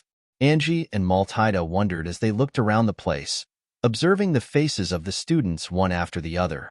They had been searching for him since they came out of the hover buses, but hadn't spotted him once since that time. Sweat was already forming on Angie's forehead as she hoped that the thoughts coming to her mind at this moment weren't true. However, she couldn't help but think about the possibility since she knew just how daring Gustav is. The gang leader already suspected that there might be someone disguising among them, so he ordered for everyone to open up their helmets so he could see their faces, but even after doing that, there was nothing amiss. The gang members wore their helmets back and proceeded to keep looking for the culprit. One of the gang members with a helmet on his head also approached the leader from behind. "Chief, come see this," he said with an urgent tone. He had a rather raspy voice. The bald man quickly followed behind him towards the northeastern side of the vicinity. A small hole could be seen in the ground. "What am I looking at?" the bald man asked. "Don't you see it, Chief?" "You have to move closer," the gang member with a raspy voice proposed. The bald man moved closer just as the gang member proposed. However, just as he did, the gang member came up behind him. Swayai! A syringe filled with purplish liquid appeared in his hand, and he stabbed it forward at a fast speed towards the neck of the bald man. It was extremely fast. However, just as it was only a few inches away from penetrating his neck, the bald man suddenly turned around and grabbed the gang member's hand. His eyes had a hint of cruelty as he stared at the gang member in front of him. "So you're the one responsible," he said with a solemn tone as he squeezed the wrist of the gang member tightly. Bone-popping sounds began to ring out as he slowly raised the gang member's hand up while squeezing. HNNGGH. Muffled sounds of pain could be heard from underneath the helmet as the gang member tried freeing himself from the bald man's grip, but it was proving difficult. He threw out his left fist towards the bald man's face. However, the bald man caught his fist with ease and started twisting his arm towards the side. The bald man separated both the gang member's arms and raised his leg. Bam! He landed a kick right in the chest area of the gang member, sending him flying backwards. His chest caved in as bone-cracking sounds rang out before he landed on the ground and slid backwards for a few feet. SHHHSSHH. Chief! Chief! Chief! Tap! Tap! Tap! The gang members behind came running and surrounding the gang member that tried revolting in the blink of an eye.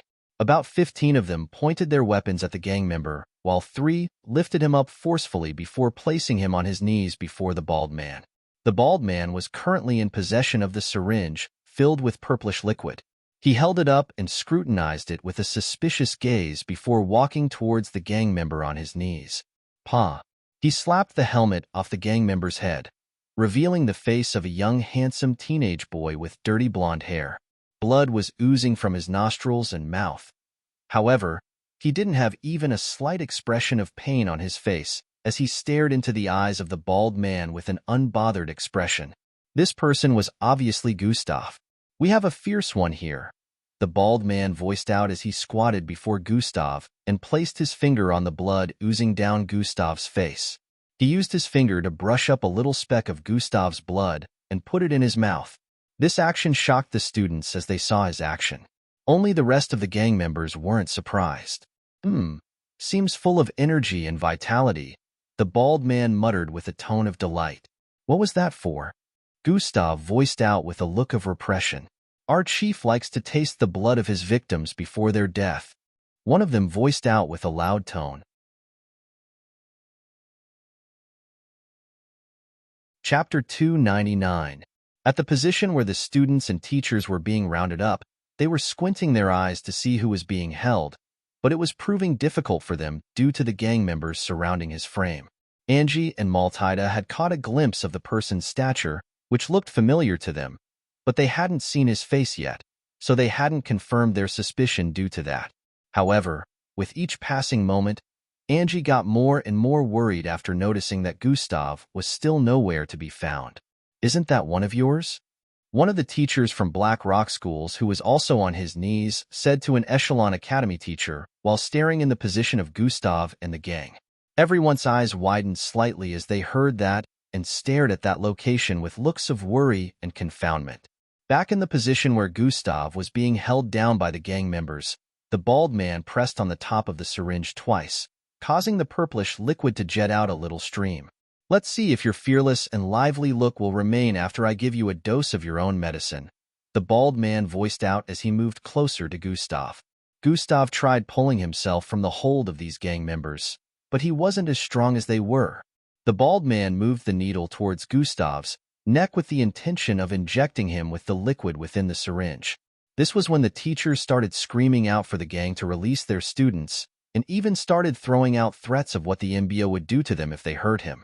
While that was ongoing, someone suddenly dashed out from the encirclement with fast speed. Swoosh! "Let him go." A feminine voice was heard as a silver streak cut across the place and arrived at the position of Gustav and the gang members in a matter of moments. Swee! Bam!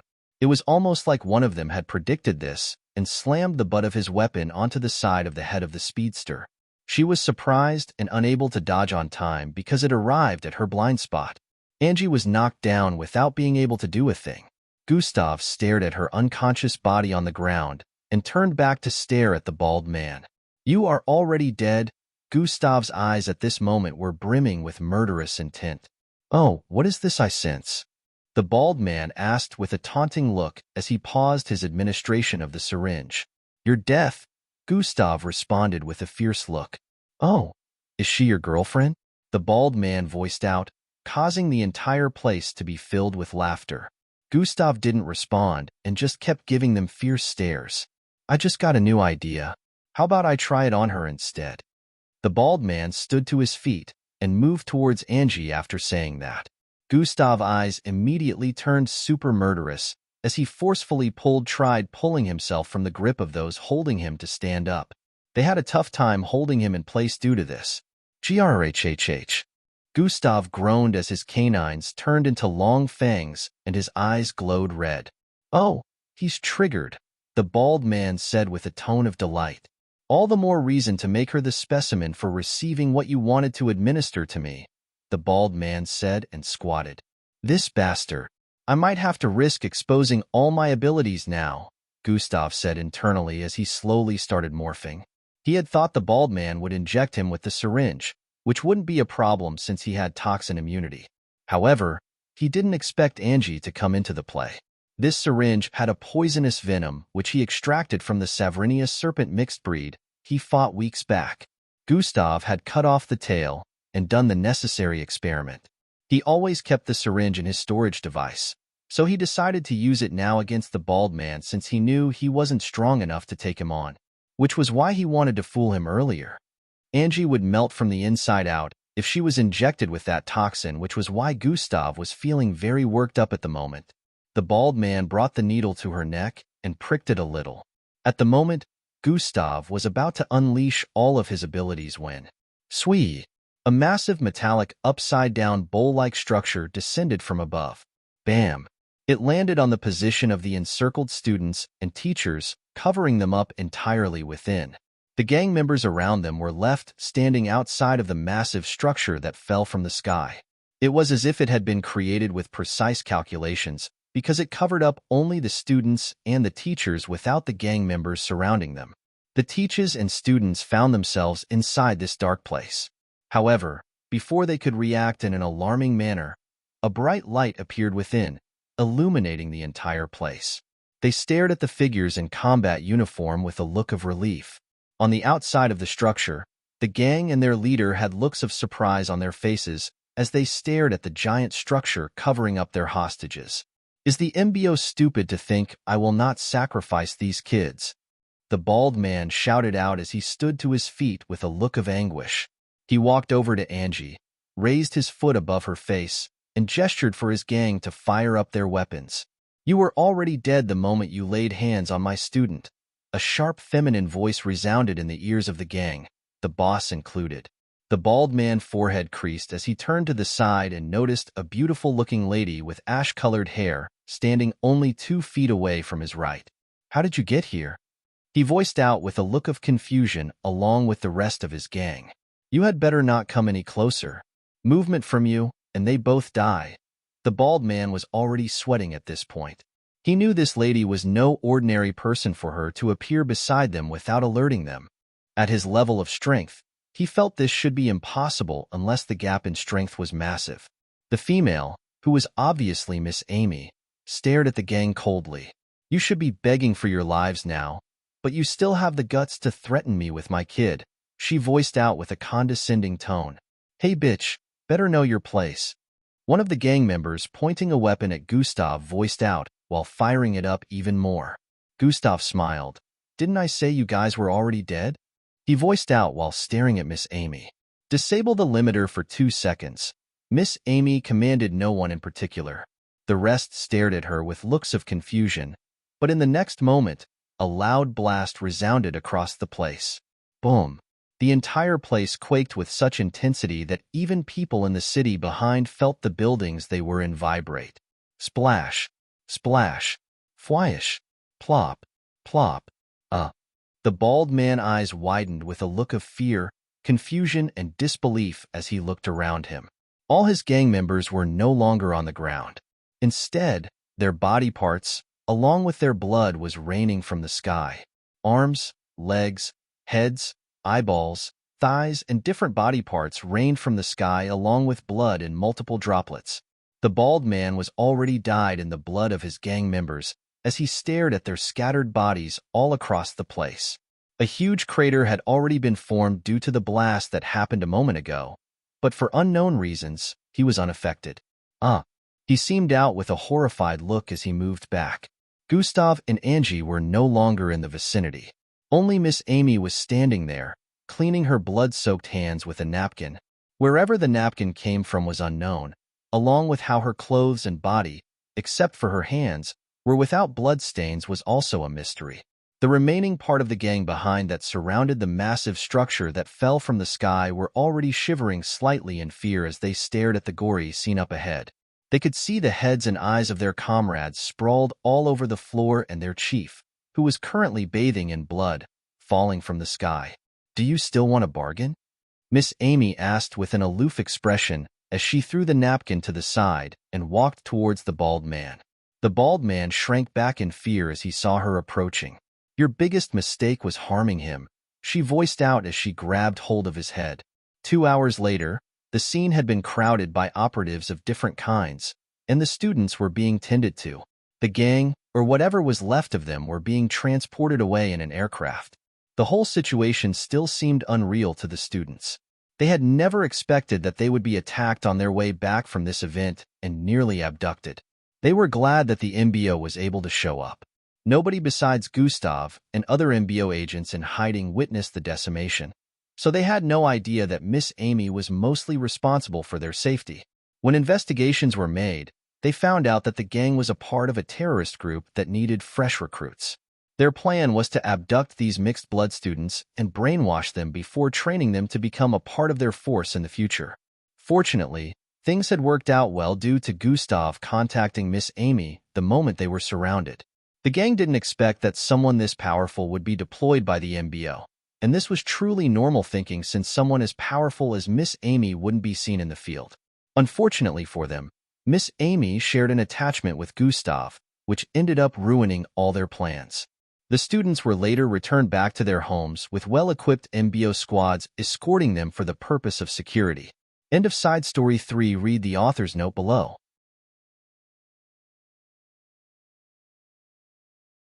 Chapter 300.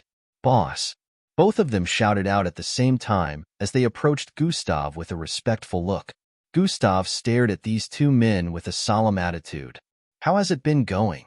Gustav asked. "Fine, boss. they both voiced out together. The one on the left had an alpaca-shaped face with a stout build. His black hair looked rough and unkempt. However, his overall look was a little fearsome. The other one had a large build and green dots all over his face and other exposed body parts. Braun Dirk, I suppose you have reports for me, Gustav stated, and they both nodded in response. Good, let's go discuss at the coffee shop, Gustav proposed. They headed towards the coffee shop within the neighborhood to discuss.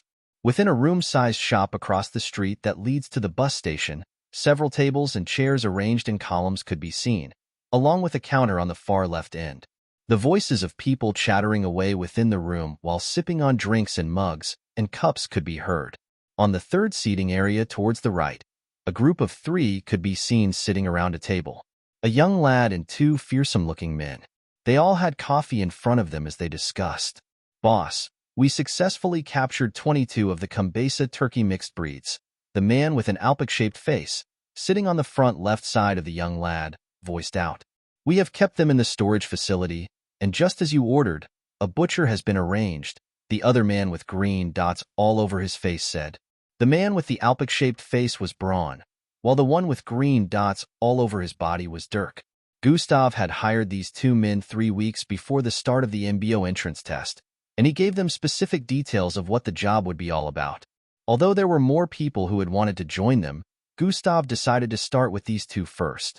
They were mixed bloods on the serial rank with 0 experience in hunting. However, they used to be guards in small office places and organizations in the city. When they found out Gustav's pay was more, they decided to change ship. They were surprised when they found out that he was just a kid and wanted to bail out at first until they saw the stacks of cash. However, cash wasn't enough. They actually wanted someone who was strong enough so they wouldn't be led to their death. So, Gustav proved himself by fighting both of them together and winning. He saw potential in their combat experience as guards, which was why he hired them. They both have low-grade bloodlines, but since they were serial ranked, he knew they'd be able to handle many of the low-leveled mixed breeds.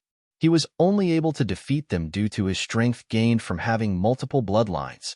Other mixed-breed hunters had to go to the outskirts of the city and even farther to hunt down mixed breeds. On the contrary, Gustav only had to bring these 2 into the border with him to hunt down mixed breeds. It was easy access that everyone wasn't privileged to have. Gustav provided them with tools, and they had been hunting down mixed breeds since.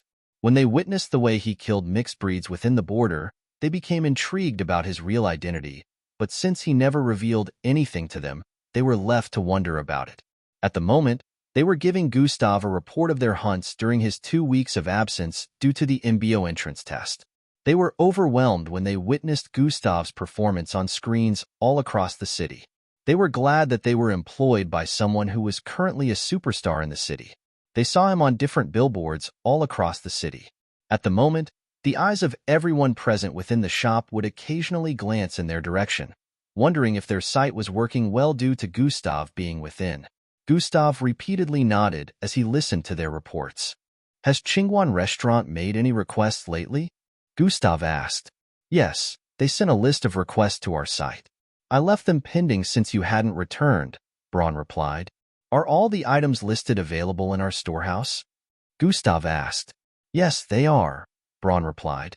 Next time, you don't have to wait for me to sell them. Once the items requested are available, start the delivery process at once, Gustav answered. Both of them nodded as they heard that. Looks like you'll need to get a secretary and some more workers. Having just 2 isn't enough, Gustav said internally. His reason for not employing more was due to not seeing anyone that met up with his requirements. Now that he knew he'd be gone in 2 weeks, he wanted to set everything in order before he left. They'll also need someone to supervise these guys in my absence.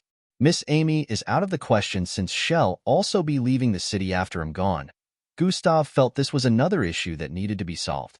About 2 hours later, Gustav had gotten back home and decided to rest early so he would wake up in the middle of the night to complete his daily tasks. He and Miss Amy had already planned their time of meeting during the week, so he knew he still had some time to put some things in order, like his agency.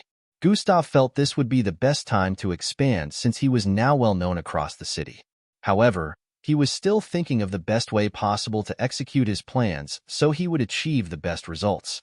So, The system will be issuing out the quest tomorrow. I wonder what it will be? Gustav thought before he went to bed. He knew dwelling on it wouldn't be sensible, so he shrugged the thought off his mind and tucked in for the night. The following day around 3 a.m. in the middle of the night, Gustav awoke to a ringing sound in his head. He opened his eyes with a slightly sleepy expression. Oh, finally, it's here, he muttered as he stared at the notification that appeared in his line of sight. 5-year quest has been issued.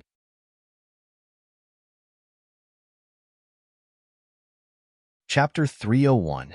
5-year quest has been issued. This was the first time Gustav was being woken up by a quest, so he knew it had to be serious. Gustav opened up his notification panel to check out what the quest details were all about. Quest. Located Dimension 6 in Planet Humbad. Gustav stared at the panel with a look of astonishment as he read the details of the quest internally. Dimension 6 in Planet Humbad? He muttered with a look of confusion. In the next instant, his eyes suddenly widened as he remembered something. Planet Humbad, the home planet of the Slarkovs. Gustav muttered after recalling this from the historical books. Why would the system be issuing me an invalid quest? The planet was destroyed long ago, which was what caused them to relocate back to Earth. How does it expect me to find this Dimension 6 within a planet that has already been destroyed? This looked extremely confusing to Gustav, so he decided to ask the system.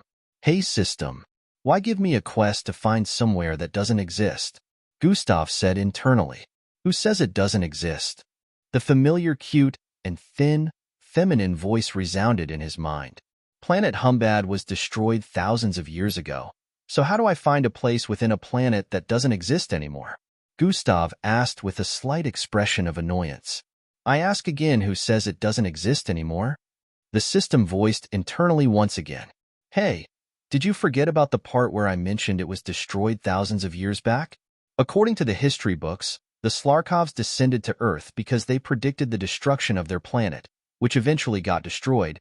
Gustav argued with the system since the quest was practically impossible with these facts. You are really a dumbo. The system insulted Gustav. Gustav. They predicted the destruction of their planet and left. But were they there to see its destruction? The system asked. Of coup. Gustav paused midway and placed his hand on his chin with a look of contemplation. What exactly are you trying to say? Gustav asked. Are you saying Planet Humbad might still be in existence? He added with a look of disbelief. Who knows? Just make sure the quest is completed. Sooner or later, you'll discover the truth if you dig deep enough, she voiced out before turning quiet. Gustav didn't bother trying to bring the system back to this topic because he knew all too well that the system would stop replying to him at this point. Could it really be possible that the planet still exists? But it was said in the history books that hundreds of years later, a research team was sent from Earth to investigate. They found nothing in the part of the galaxy where Planet Humbad used to be. Gustav couldn't wrap his head around all this. It was all too confusing, but he had decided to dig deep and do proper research about it. Due to this, Gustav had even forgotten to check the other details of the quest for the rewards, so he decided to check them now. Rewards for quest completion, plus 5A grade bloodlines unlocks, class level up, plus 100,000,000 EXP, plus 3 unique skills unlock, all abilities, evolutional upgrade, original bloodline level up, S grade. Gustav's eyes widened slightly as he saw them. These are too good to be true. He was pleasantly surprised by the bountiful rewards. Class level up. I can't even use the power of my current class. Gustav smiled wryly as he stared at this. Hey system, one more question. Any idea on how to use this power called YRKI? Gustav asked internally. Figure it out yourself, or there's no point, the system responded. Thanks for nothing, Gustav said internally with a look of repression. Gustav went back to checking the rewards and nodding with a look of delight after reading each one of them. S grade. Does such a bloodline actually exist? Gustav wondered as he stared at the last reward. Have you checked out the punishment? The system suddenly asked while Gustav was contemplating. Oh yeah, you and punishments. It's probably going to be hidden like the others, right? Gustav said internally with a scoff while looking further downwards. Punishment for failure, death. Duration, 5 years. Host will meet his end if the quest is not completed within the time frame required. Gustav's eyes widened as he noticed the punishment. What is with you and death? You tried to kill me on our first encounter, and from what I remember, you once gave me a quest with punishment as death. Should I remind you that you also wouldn't survive without me? Gustav said with a tone of annoyance. I'd prefer to meet my end than to remain within a useless host. The system replied with an uncaring tone. Gustav. Besides, if you cannot complete these quests, you have no hope of taking on what is to come, which will eventually lead to death. So failure leads to death either way. The system foreshadowed again. Gustav's had a look of contemplation as he heard that. It was obvious that the system had a lot of things it was keeping from him, which caused him to worry. He didn't want to end up failing due to lack of information, but he understood that the system had built-in protocols that prevented it from sharing everything. He just hoped that just as it had put this quest out, the process of completion would cause things to be revealed to him slowly. Wait, you said quests? Gustav's mind went back to a few moments ago, where the system used plural form instead of singular. Yes. Did you assume there was only one quest? The system responded with a ridiculing tone, as if it was trying to say Gustav was too lazy. Gustav. Another 5-year quest has been issued. A new notification suddenly popped up in Gustav's line of sight. He wasted no time in requesting for the full details of the notification to be displayed. Quest: Become the most powerful mixed blood on Earth.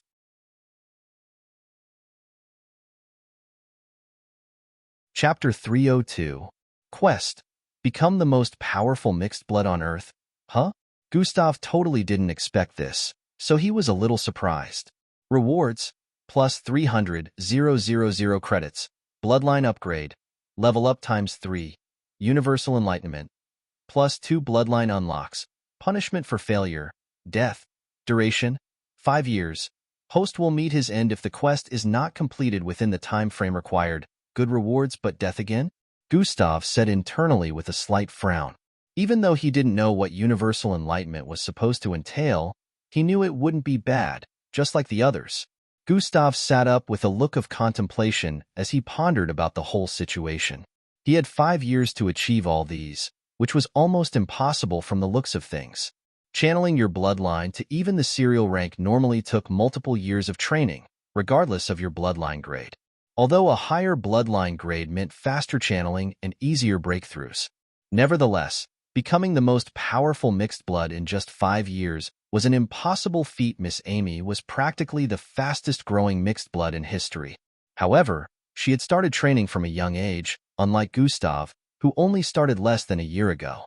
At Gustav's current age, Miss Amy was already going on missions and was already close to the serial rank, whereas Gustav is still at the Zulu rank. Gustav sighed as he thought of all these. The system says it would be pointless, and I would die either way, even if the death punishment was not included if I fail to complete the quest. I guess this is ride or die. I have to put my best into completing both quests, Gustav said internally with a look of determination. Although the system hadn't revealed a lot to him, he knew very well that the system was in possession of knowledge that far exceeded that of any library or person living on the face of the earth. This was why he knew the system wasn't messing around if it said he would die anyways if the quest wasn't completed in 5 years, and it allowed him to stay alive. Gustav wanted more information, which was why he kept arguing with the system, but it would seem the system honestly couldn't tell him more about what the challenge truly was. Gustav stood to his feet and went to brush his teeth. It was still around 3:30 a.m., but Gustav had decided not to go back to bed until he completed his daily tasks. His daily tasks got more difficult by the day due to his strength that also increased. However, it was not really a problem for him to complete them. It was only more time-taking. Gustav also had his own personal daily tasks he created that included his training schedule aside from that of the system. His personal tasks included combat training by himself within the border, 6 hours of bloodline channeling, reading both online and books he got from a public library, and doing more research on mixed breeds, the MBO, and powerful organizations in the world. The only issue he foresaw was completing the system's daily tasks in the MBO training camps.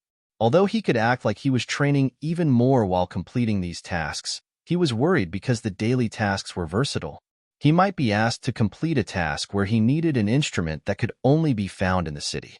He could only hope that things wouldn't be that way. Gustav wore a black hoodie, went out of his apartment. The instant he arrived outside, he dashed in the direction of the heart of the city. Swoosh! As he sped off across the silent roads, his mind wandered off to what he had achieved in this short period, and he thought of what he might achieve in the next 5 years. Regardless, he wasn't really bothered, but he was quite curious.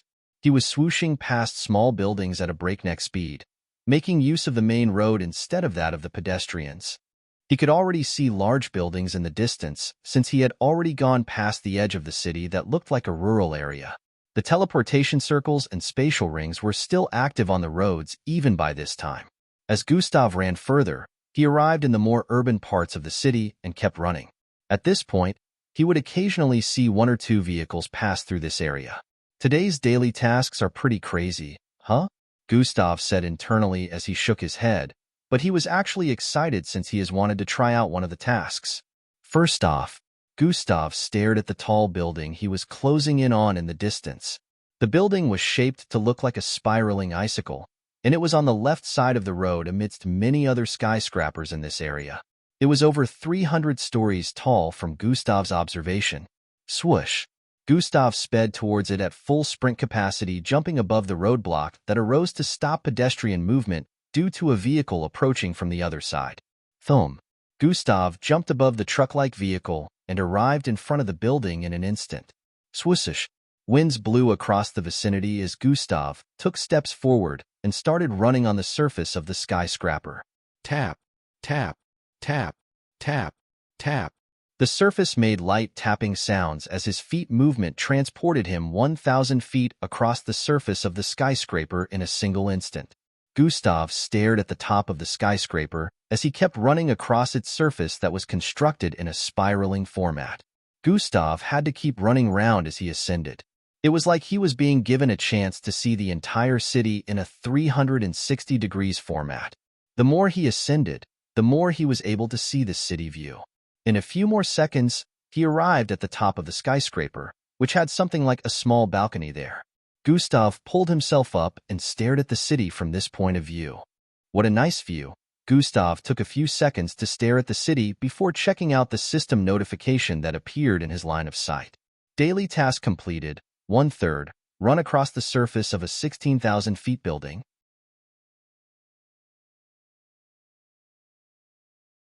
Chapter 303, Daily task completed, 1/3, run across the surface of a building at least 16,000 feet in height. Thump! Gustav leaped up and landed on the tip of the massive pole in the middle of the skyscraper's top. He squatted and breathed in the fresh air as he stared at the bottom of the skyscraper. He turned his face towards the left and stared at the closest skyscraper. The closest one was at least 4,000 feet away, and that one was shorter than the one he was currently standing on. This would be a bad fall, but I'm sure I can make it, Gustav said internally before rising back up and turning his body towards the left side where the other skyscraper was located. The wind kept blowing his hair backward due to the high altitude, but never for once did his body shrink back or forward due to that. Super jump has been activated. Gustav's thighs and legs budged intensely as he activated super jump. His sports pants hugged onto his muscular legs and expanded like they wanted to tear due to the budge. Thump! Gustav leaped forward with intensity, causing the long pole extended from the top of the skyscraper to vibrate intensely. Trrhhrhhh. His body traveled across the air in an arc, crossing over the massive road thousands of feet below. Swoosh! Bang! Gustav landed on the other skyscraper after a few seconds of flying through the air. His thighs and legs went back to normal afterward, and he turned around to stare at the other skyscraper behind. Gustav smiled. Second task completed. He was glad he had made significant progress. He could now leap over 4,000 feet forward without having to make use of any form of speed. Now for the last, Gustav said internally as he moved to the edge of the skyscraper to stare at the road where a massive spatial ring could be seen. Even though the skies were dark, the city had enough light, so it could be mistaken for daytime. Gustav found his way back to the bottom of the skyscraper to complete the system's last daily task for today. He arrived on the road and started walking towards the massive spatial ring in the middle of the road. He arrived in front of the spatial ring, which was similar to the size of a two-story building.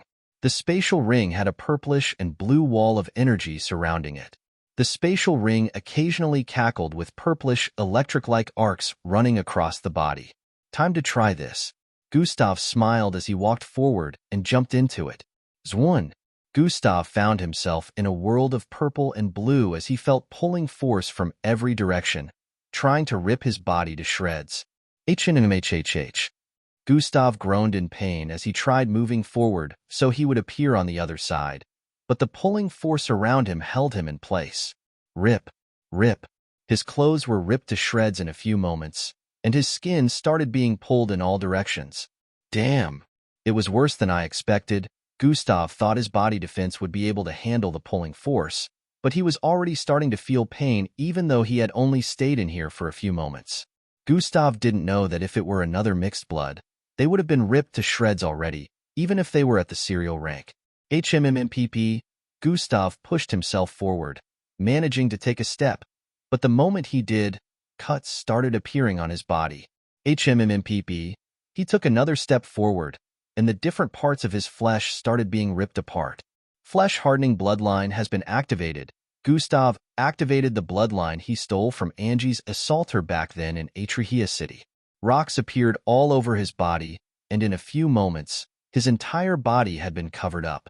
He took another step forward, but this time he felt less pain even though the rocks on his body were cracking and being ripped from his body at a fast speed.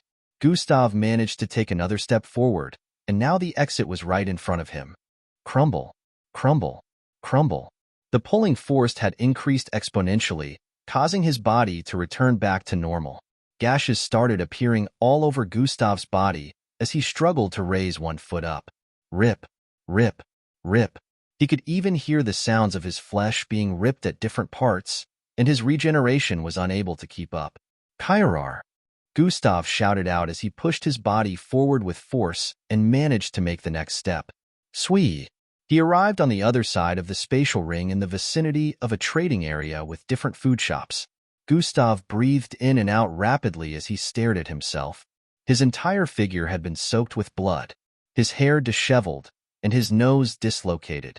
He was naked, but his face wouldn't be recognized in this state due to it being soaked with blood. There goes another good clothing, Gustav said internally, but he wasn't really bothered. Situations like this always occurred. He stared at the system notification in his line of sight and smiled. Daily tasks completed, 3/3, walk through a spatial ring. The system is truly trying to kill me, Gustav said internally with a wry smile. It was well known that only vehicles could go through a spatial ring due to what Gustav had just experienced a while ago. This was why the teleportation circles were constructed for pedestrians' easy movement, which was why the spatial ring was always in the middle of the road while teleportation circles were on sidewalks. Well, no pain, no gain. Hopefully, the rewards will be good, Gustav said internally as he turned around. Oh, the best time to use teleportation circle. Gustav paused his movement as he noticed the spatial ring was right behind him. Swoosh! He dashed towards the nearest teleportation circle and disappeared within it.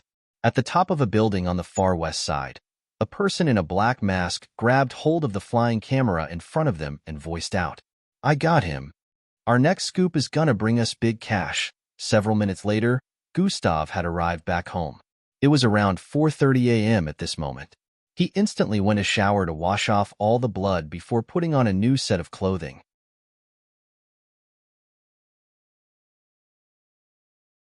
Chapter 304.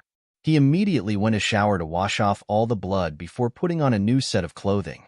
After he was done with showering, Gustav moved back to his bed, but not to sleep, instead to channel his bloodline. It was still very early in the morning, so the weather was very cool, which was why this was the perfect time to channel his bloodline. The heart pumps blood faster when the weather is cool due to constricted blood vessels, so Gustav usually made use of this channel his bloodline more. The anatomy of mixed bloods is different from that of normal humans and Slarkovs. However, they were still similarities, which was why Gustav was able to use this to his advantage. The temperature of the room suddenly became lower than before as Gustav breathed out a line of mist from his nostrils as he began the channeling process. The day went by in a flash, and Gustav spent it following his planned routine. Angie came over later in the evening, after he was done, to call him over to join her family for dinner. Angie's little brother was so hyped up seeing Gustav. He felt like a celebrity was in their midst. Gustav didn't come over too often, so even though they were neighbors, Angie's little brother didn't see him all the time. "Big bro Gustav, they said you defeated 100 participants by yourself," Angie's brother voiced out with a look of excitement as they ate. "Not up to that. A lot lesser," Gustav replied before downing down another spoonful of food. "Amazing you even surpassed those in other cities," Angie's brother voiced out again. He was similar to Angie, quite talkative, and also had a horn on his forehead with silver-colored hair. However, he was shy to strangers, but talkative to people he was familiar with. He used to be very silent when Gustav was around them in the past, but now that he had grown accustomed to Gustav's presence in the neighborhood, he showed his true character. "Come on, Phil. Don't disturb him while he's eating," their mum voiced out. "No, it's okay," Gustav dismissed as he ate. "My classmates will never believe that you live just next door," Phil voiced out. Angie's parents smiled and shook their heads as they discussed lightly while eating. Angie had a face full of smiles as she ate. "Thanks for the meal," Gustav said after the dinner was over. Both parents nodded with a smile on their faces. "Please take care of our daughter in the future," Angie's mother suddenly voiced out. "I'm sure he will," Angie's father added. "Mom, what are you saying?" Angie's face turned a shade of red as she voiced out. She turned towards the side and sneakily stared at Gustav's face. Gustav nodded before standing up. "Can I see you for a minute, sir?" Gustav said to Angie's father before walking towards the door. "Bye, big brother Gustav," Phil voiced out. Angie's heart raced as she wondered why Gustav would want to see her father. Gustav and Angie's father walked out and stood by the door to discuss. "So, what would you like to discuss with me?" Angie's father asked. "I want to hire a manager for my hunter agency," Gustav started speaking. Some minutes later, Angie's father returned. Angie, as well as her mother and brother, were sitting on the sofas with intrigued looks. "Father, what did he discuss with you?" Angie was the first to voice out. Her father first stared at then her mother and brother. "Haha, is that why you're still up?" he asked with a burst of light laughter. Angie blushed in embarrassment, but she still didn't back down. "It's a discussion between us men. Don't be too nosy," Angie's father voiced out as he laughed even more. Angie stared at her father with a look of suspicion after hearing that. "Oh, I see now. Big sis Angie wants big brother Gustav to become," Phil was saying when Angie quickly covered his mouth. "Shush, brat," she muttered while covering his mouth with a look of intensity. Their mother and father laughed lightly as they prepared to go to bed. Back in Gustav's apartment, he proceeded to his reading table to do some research. "Hopefully, he'll think very well about my proposal," Gustav said internally as he turned on his computer. Just like that, 2 days went by, and Gustav had stuck to his routine all through. It was Wednesday, the day he and Miss Amy planned to meet up, so he left home immediately after finishing his morning routines.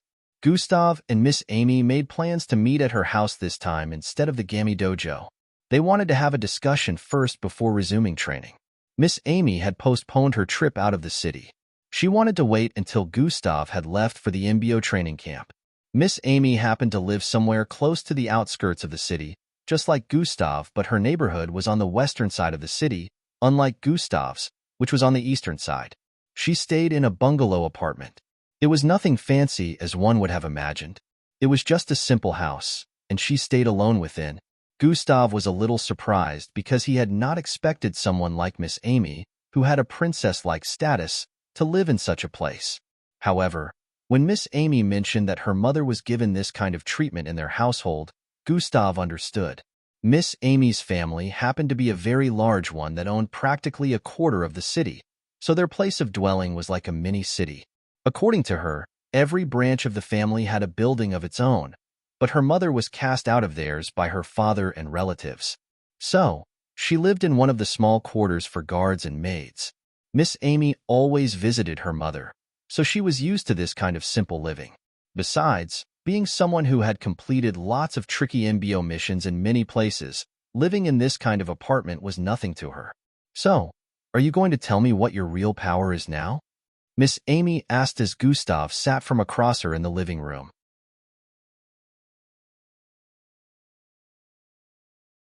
Chapter 305. So, are you going to tell me what your real power is now? Miss Amy asked as Gustav sat from across her in the living room. Gustav leaned back on the chair with a contemplative look. Well, I guess it's only fair I do since you already revealed a lot to me, Gustav responded. Well, then go on with it. I'm all ears, Miss Amy said while lifting the mug in front of her to take a sip of tea. I can steal bloodlines and make them my own, Gustav revealed bluntly. At first, Miss Amy's face was still normal, but then she processed his words, spiffed. Her eyes widened as she spat out her tea by mistake and coughed repeatedly. Miss Amy, are you okay? Gustav asked with a look of worry. Come again. You can do what? Miss Amy asked after calming down. I can steal bloodlines and use them as mine. Gustav repeated his previous words. What? Miss Amy still couldn't believe her ears. She knew Gustav could use more than one power, but she had no idea that it was because he could steal bloodlines. She always thought this was due to his power of transformation. Are you telling me that you also have more than one bloodline? Miss Amy asked. Yes. Well, Gustav answered with a contemplative look. He wondered if he should tell Miss Amy that he actually had up to 30 bloodlines at the moment, but then he discarded that idea and decided to keep that information to himself. Miss Amy's eyes were still slightly widened for a few more seconds before she calmed down. So that's why. Miss Amy realized as she remembered something. How did this happen? Or have you always had that ability? Miss Amy asked. I had an unexpected encounter at the mountainside several months back. A star slammed into the mountain area. I got knocked out and woke up the next morning with this ability. Gustav omitted some parts of the story as he narrated. Ben, Charles, Gordon, and the others. Was that you? Miss Amy asked. Gustav nodded in response. I have their bloodlines in my possession right now, he added. Gustav activated beast transformation, and his left arm morphed into that of the mutated bullwhile on his right arm. A milky light coated it. Miss Amy couldn't describe how she was feeling after this revelation. She now understood why Gustav kept it to himself all this time, even though they had become very close. She was glad he finally revealed it to her. Gustav, I don't need to tell you that you shouldn't reveal this to anyone else, right? Miss Amy asked with a solemn look. Gustav nodded in reply. Everyone powerful would come after you if they ever figured this out. So no matter how much you trust a person, never reveal it to them, Miss Amy advised. Gustav understood this very well. He knew that no matter how he trusted a person, if they weren't powerful enough, they could end up falling into the hands of his future enemies and reveal this information. This was why he wasn't bothered with revealing this to Miss Amy. Miss Amy and Gustav conversed for a few more minutes before Miss Amy revealed something to Gustav.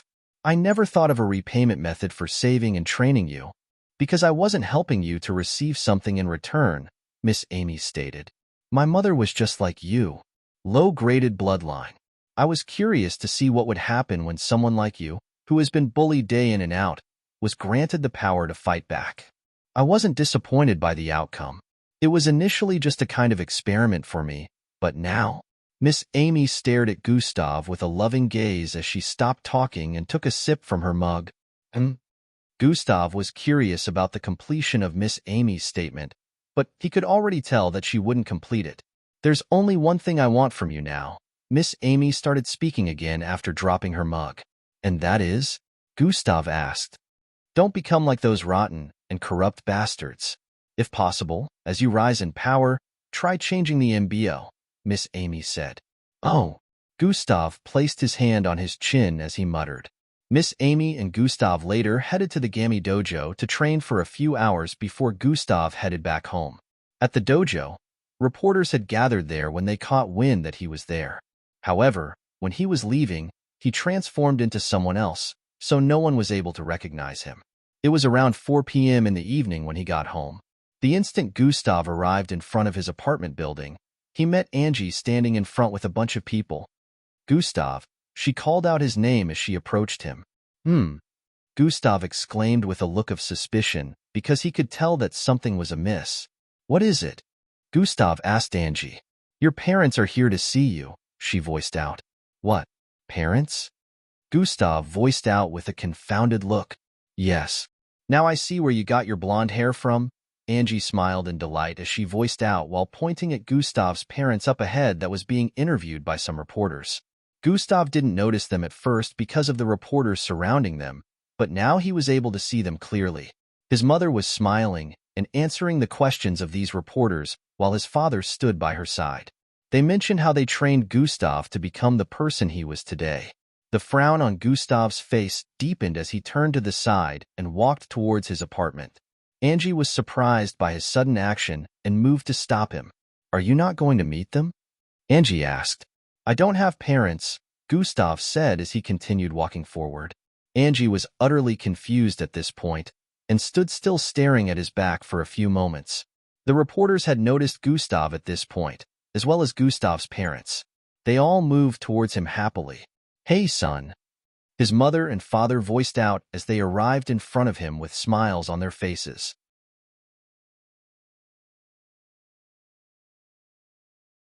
Chapter 306. Hey, son. His mother and father voiced out as they arrived in front of him with smiles on their faces. The reporters brought their mics to Gustav's face as bright flashes of fluorescent light flickered repeatedly. Gustav, tell us about your journey with your parents. How did they train you to become the best? The reporters voiced one after the other as they crowded Gustav's path.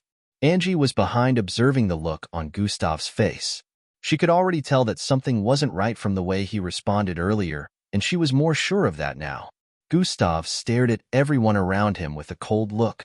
His expression turned even colder when he saw the way his father and mother were smiling at the cameras and touching him in an intimate way. The reporters kept throwing questions at Gustav, and since he didn't reply, his parents kept voicing out lies while putting. Right, son? Behind their every answer, Gustav suddenly raised both of his arms and grabbed his father's and mother's hands that were currently on his left and right shoulder. I do not like making contact with filth. Too bad I'll have to get rid of these clothes since both of your poisonous hands have turned it rotten. Gustav voiced out with a cool tone as he pushed his way forward. The entire place suddenly turned silent upon hearing that. The faces of the reporters, as well as Gustav's parents, turned weird. They had a look of, did I hear that properly? You had better turn off those cameras and delete the recordings. You just interviewed the biggest clowns in history, Gustav voiced out as he pushed forward, amidst the many reporters to create a path for himself. But son, his father was about to say when Gustav interrupted. I don't have parents. Gustav turned his face around to give both of them a chilling gaze. Stop masquerading about as parents of a kid you never raised, Gustav voiced out with a dark look. The reporters could feel their bodies grow cold due to the intensity. It felt like Gustav would even kill them if they continued bothering him. Gustav turned around and kept walking forward. Losers, he muttered underneath his breath, but those words did not escape the ears of reporters as well as Gustav's birth parents. His father turned speechless as a wave of embarrassment washed over him. You ungrateful wench. Is this how you repay your mother? Gustav's mother voiced out as Gustav kept walking forward. He had gotten out of the encirclement of reporters, however. He still heard her statement, but he didn't bother replying. You little brat, she shouted out again as she squatted and pulled off her shoe and ran towards Gustav from behind. It was so sudden that the reporters and her husband hadn't expected it. The path Gustav created within the previous encirclement of the reporters was where she followed. She transformed her shoe into a small ice pole as she arrived behind Gustav in a few moments and swung the shoe towards the back of his head. Gustav, who was still moving forward like he didn't sense a thing before, suddenly turned around. Swayawai. He shifted towards the right side, dodging the swung-out shoe, causing his mother to fall forward due to missing her target. Gustav suddenly turned around with fast speed while swinging out the back of his left palm. Swee-yi-yi. His arm traveled towards the face of his mother that was still tripping forward. She was neither able to dodge it nor counter. She could only watch as the back of his palm arrived before her left cheek. Pa! The sound of a stinging slap reverberated across the environment. Pieces of teeth, along with blood, flew out of Gustav's mother mouth as she was sent catapulting towards the side. Her body traveled across the air in an arc as her cheeks rippled intensely. Bang! She slammed into the wall on the side and passed out instantly. Half of her face had been scalded completely and swollen. Gasp! Everyone in the vicinity was shocked after witnessing the scene.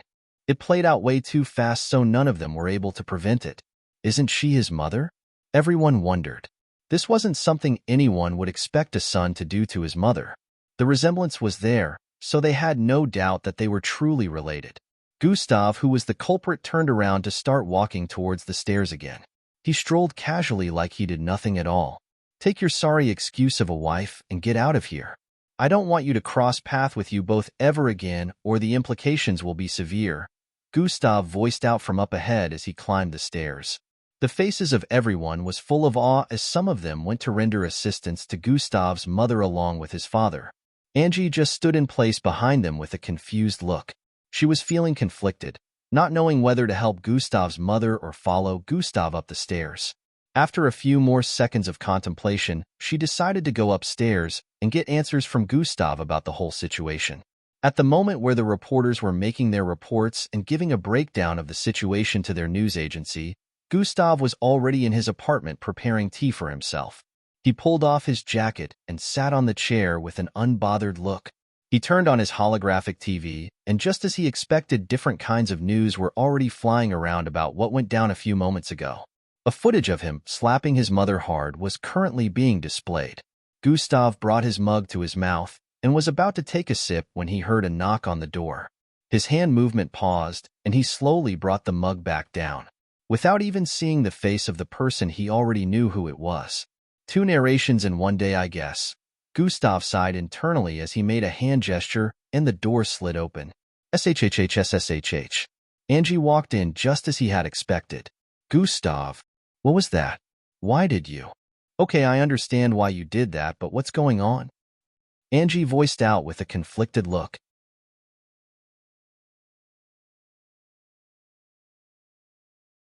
Chapter 307. She had always wanted to ask Gustav about his parents. Still, anytime anything regarding his relatives was mentioned, his reaction made her suspicious. She always felt something was amiss, but she didn't want him to feel like she was too nosy, so she refrained from asking. Sit down, Gustav proposed while pointing at the sofa opposite him. Angie did as she was told and sat while staring at Gustav. Tea? Gustav asked as he stood to his feet. You know USH. Angie was speaking when Gustav interrupted. Tea it is, Gustav said, and went to prepare tea for her too. How can he remain so unbothered even after what just happened? Angie wondered with a look of contemplation. She already knew that this would be a hot topic around the city since Gustav has become quite popular now. And she knew Gustav wasn't an idiot.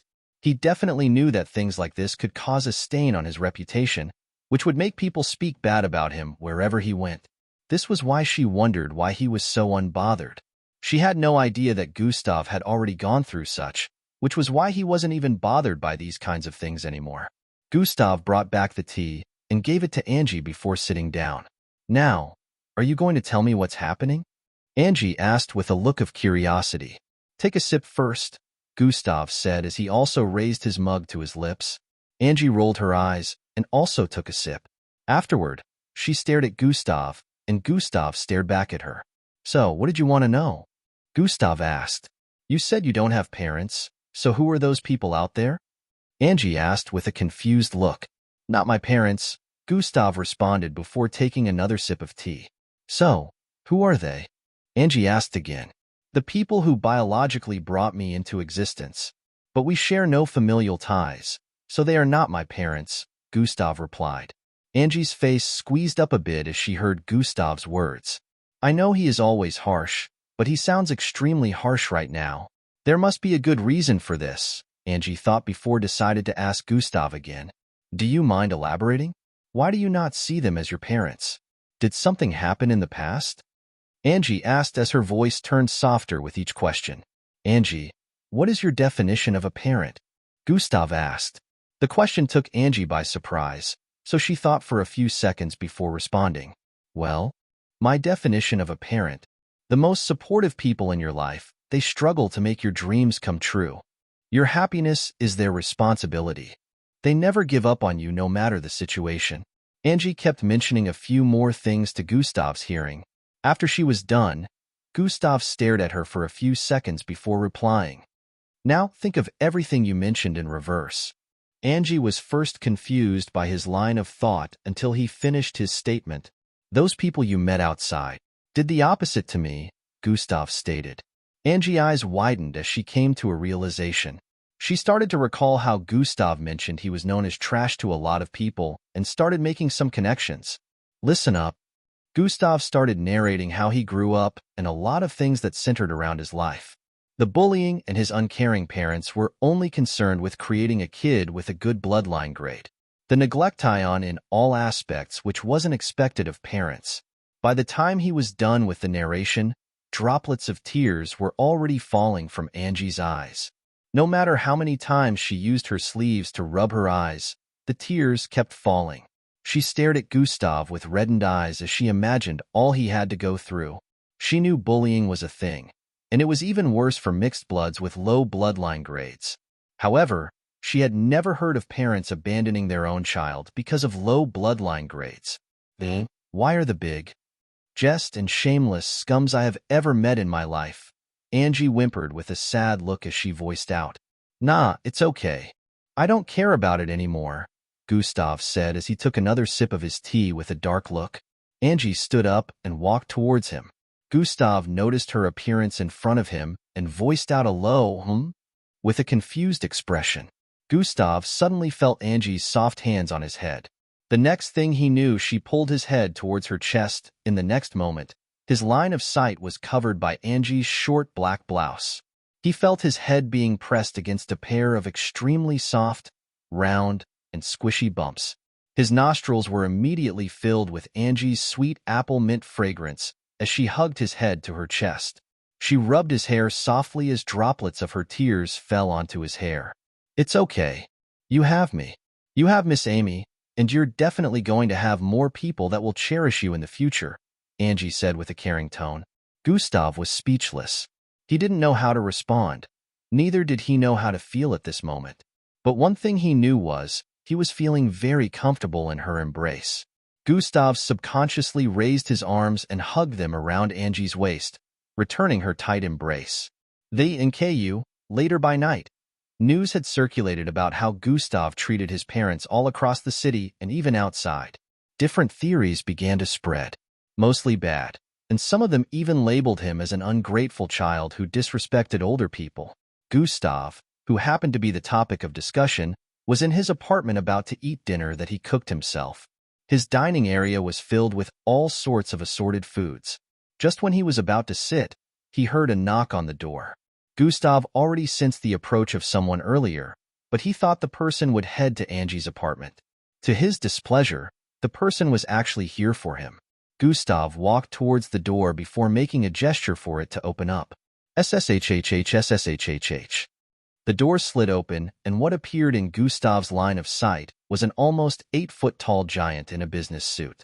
Gustav raised his head, so he would be able to take a glance at the face of the man. Sir Gustav, I have been tasked with the assignment of giving you this invitation cube, the man voiced out in a surprisingly light tone as he stretched out his hand towards Gustav. Within his hand was a baby palm-sized black cube.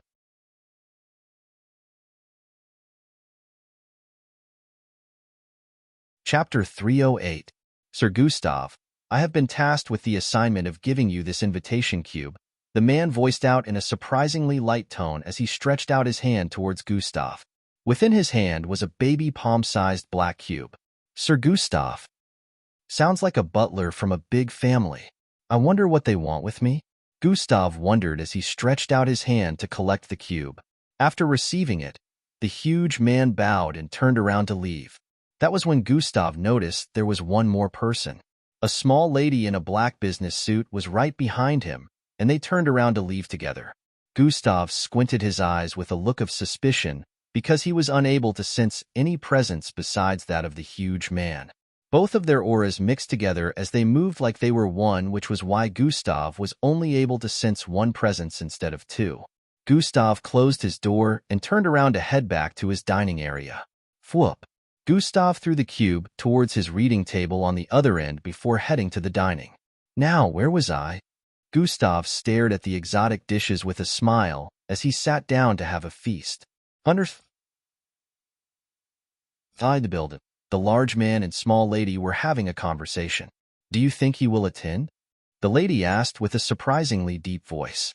Of course he will. No one will be able to resist such intriguing offer by the one and only Master Gon, the giant man said with a tone of confidence. In fact, I'm sure he's checking it out now and shivering in excitement. The giant man laughed lightly as he added, I feel like that kid isn't as simple as you think, the lady muttered. No matter how complex he is, he won't be able to refuse, the giant man responded. The night went by in a flash, and Gustav woke up by his usual time. He felt especially energized after making himself a nice feast the night before. He didn't cook so much like that for himself every time because cooking dinner like that also took time to complete since it was a combination of several exotic dishes. Gustav walked towards his reading table. He wanted to check on the new applications that had been submitted recently for those who had thoughts of joining his agency. Oh, I forgot about this. Gustav stared at the black cube beside his computer on the reading table. Gustav reached out for it and picked it up. Now, let's see what this whole invitation shenanigan is all about, Gustav muttered and tapped onto the cube. Truin. A bright flash of light enveloped the reading table area, and in the next moment, a holographic projection of a man was displayed. Hello, young Gustav, I am Mr. Gon. The man in the projection voiced out. He had triangular-shaped blue-colored hair with a long goatee. He looked like a 30-year-old man with a lot of swag due to the big black fashion glasses on his face. I'm sure you must be wondering why this was sent to you. So we'll go straight to the point, Mr. Gon said. Gustav did not bother replying to him since he knew this was a pre-recorded projection. This is a personal invitation to my manor for my upcoming 70th birthday, Mr. Gon stated. Oh, he's going to be 70 years soon. Gustav was not surprised by this information even though the man looked to be around 30 years of age. I will like for you to be in attendance. If you show up on that day, I will owe you a favor, and you can ask for whatever you wish from me, Mr. Gon said with a smile. Seems like a bait, Gustav said internally after hearing that. Believe me, you can ask anything of me so long as I witness your attendance, Mr. Gon added. The date and venue of the celebration will be revealed at the end of the footage. Mr. Gon voiced out before the projection disappeared. Just as his projection disappeared, it was replaced with several glowing characters that revealed the date as well as the venue of Mr. Gon's birthday. After a few seconds, the cube dissolved into ash. Who is this, Mr. Gon? Gustav wondered out loud after memorizing the venue and date.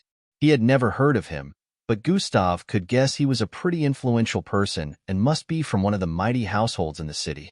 He wasn't too prominent in social issues and gatherings since he preferred spending his time doing research on the internet, which was why he didn't know who this Mr. Gon was. Gustav decided to make his findings before he would think of whether he would attend or not. The mistake the butlers made was, they had expected Gustav to know about Mr. Gon since he was almost influential in the city. They had no idea that Gustav had never been to any social gathering or even had access to TV and the internet before he started living alone. Gustav proceeded to check on his mails first to see the applicants for open positions in his agency. There were hundreds of mixed bloods who were interested in joining the Crimson Hunting Agency. However, Gustav was quite picky, so he went through their portfolios one after the other, and even after 30 minutes had passed, he still wasn't interested in anyone. He had picked a person he saw as suitable for the position of secretary and another 2 persons as delivery agents, but aside from that, he wanted some more people on the field. He hadn't seen anyone that suited his tastes yet. I guess I'll just 2 for these 3 first. Gustav picked 3 that happened to be the most outstanding among the ones he has checked out. 3 holographic projections of 3 people appeared in front of Gustav. It was 2 women and a man. Gustav observed their portfolios and their abilities written within for the umpteenth time. 6 interviews today then, Gustav muttered before sending a venue and time to the 6 he picked.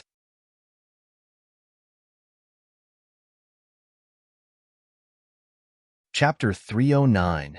Now, let's find out who this Mr. Gon is, Gustav said after closing his mail window and entering an internet site. Several hours later, Gustav was done with his usual morning routine, and it was around 10 a.m. Today was Thursday, so he wasn't meeting Miss Amy. However, he still had plans of training by himself. Gustav decided to visit the storage facility he rented some time ago to check on the place first. It wasn't too far from the edge of the city, so it only took Gustav a few minutes to get there. He used his leg as a means of transportation this time. Gustav arrived at the massive bungalow-like building and went in. There will be some people moving to and fro the vicinity, assisting Braun in moving out some rectangular-shaped coolers where the body parts of these mixed breeds were kept. Since Gustav didn't employ anyone else besides Braun and Dirk, they had to receive external help for the delivery of the body parts to various places. Boss. Braun noticed Gustav and quickly approached him. Where's Dirk? Gustav asked. He's out surveying the next hunting area, Braun answered. His camouflage ability is finally being put to work, Gustav said internally before responding. Carry on, Gustav said with a dismissive expression. He didn't want to disturb the work process, which was why he told Braun to continue. Braun bowed slightly and went back to join the external help they borrowed for delivery. Gustav looked around the storage facility. It was cold due to the cooling generators and appliances they used in keeping the body of the mixed breeds fresh. Rows and columns of rectangular-shaped black-colored appliances could be seen all arranged in different formats all across the place. Gustav turned around and was about to leave when, bam! The door was forcefully kicked open, and 3 people walked in. One was a green-bearded, middle-aged man with a massive circular scar at the back of his bald head. The one in the middle was a young lady with ring piercings on her nose, ears, eyes, mouth, and neck. She had long red hair that had metallic things attached to it. The third was a man with a buff stature and purple-colored head with black eyes. The 3 of them looked quite menacing as they walked towards Braun on the other side, totally neglecting the presence of Gustav.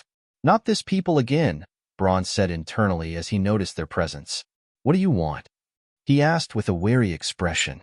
You know what we want, Braun, the man with a green beard voiced out. I don't, Braun replied.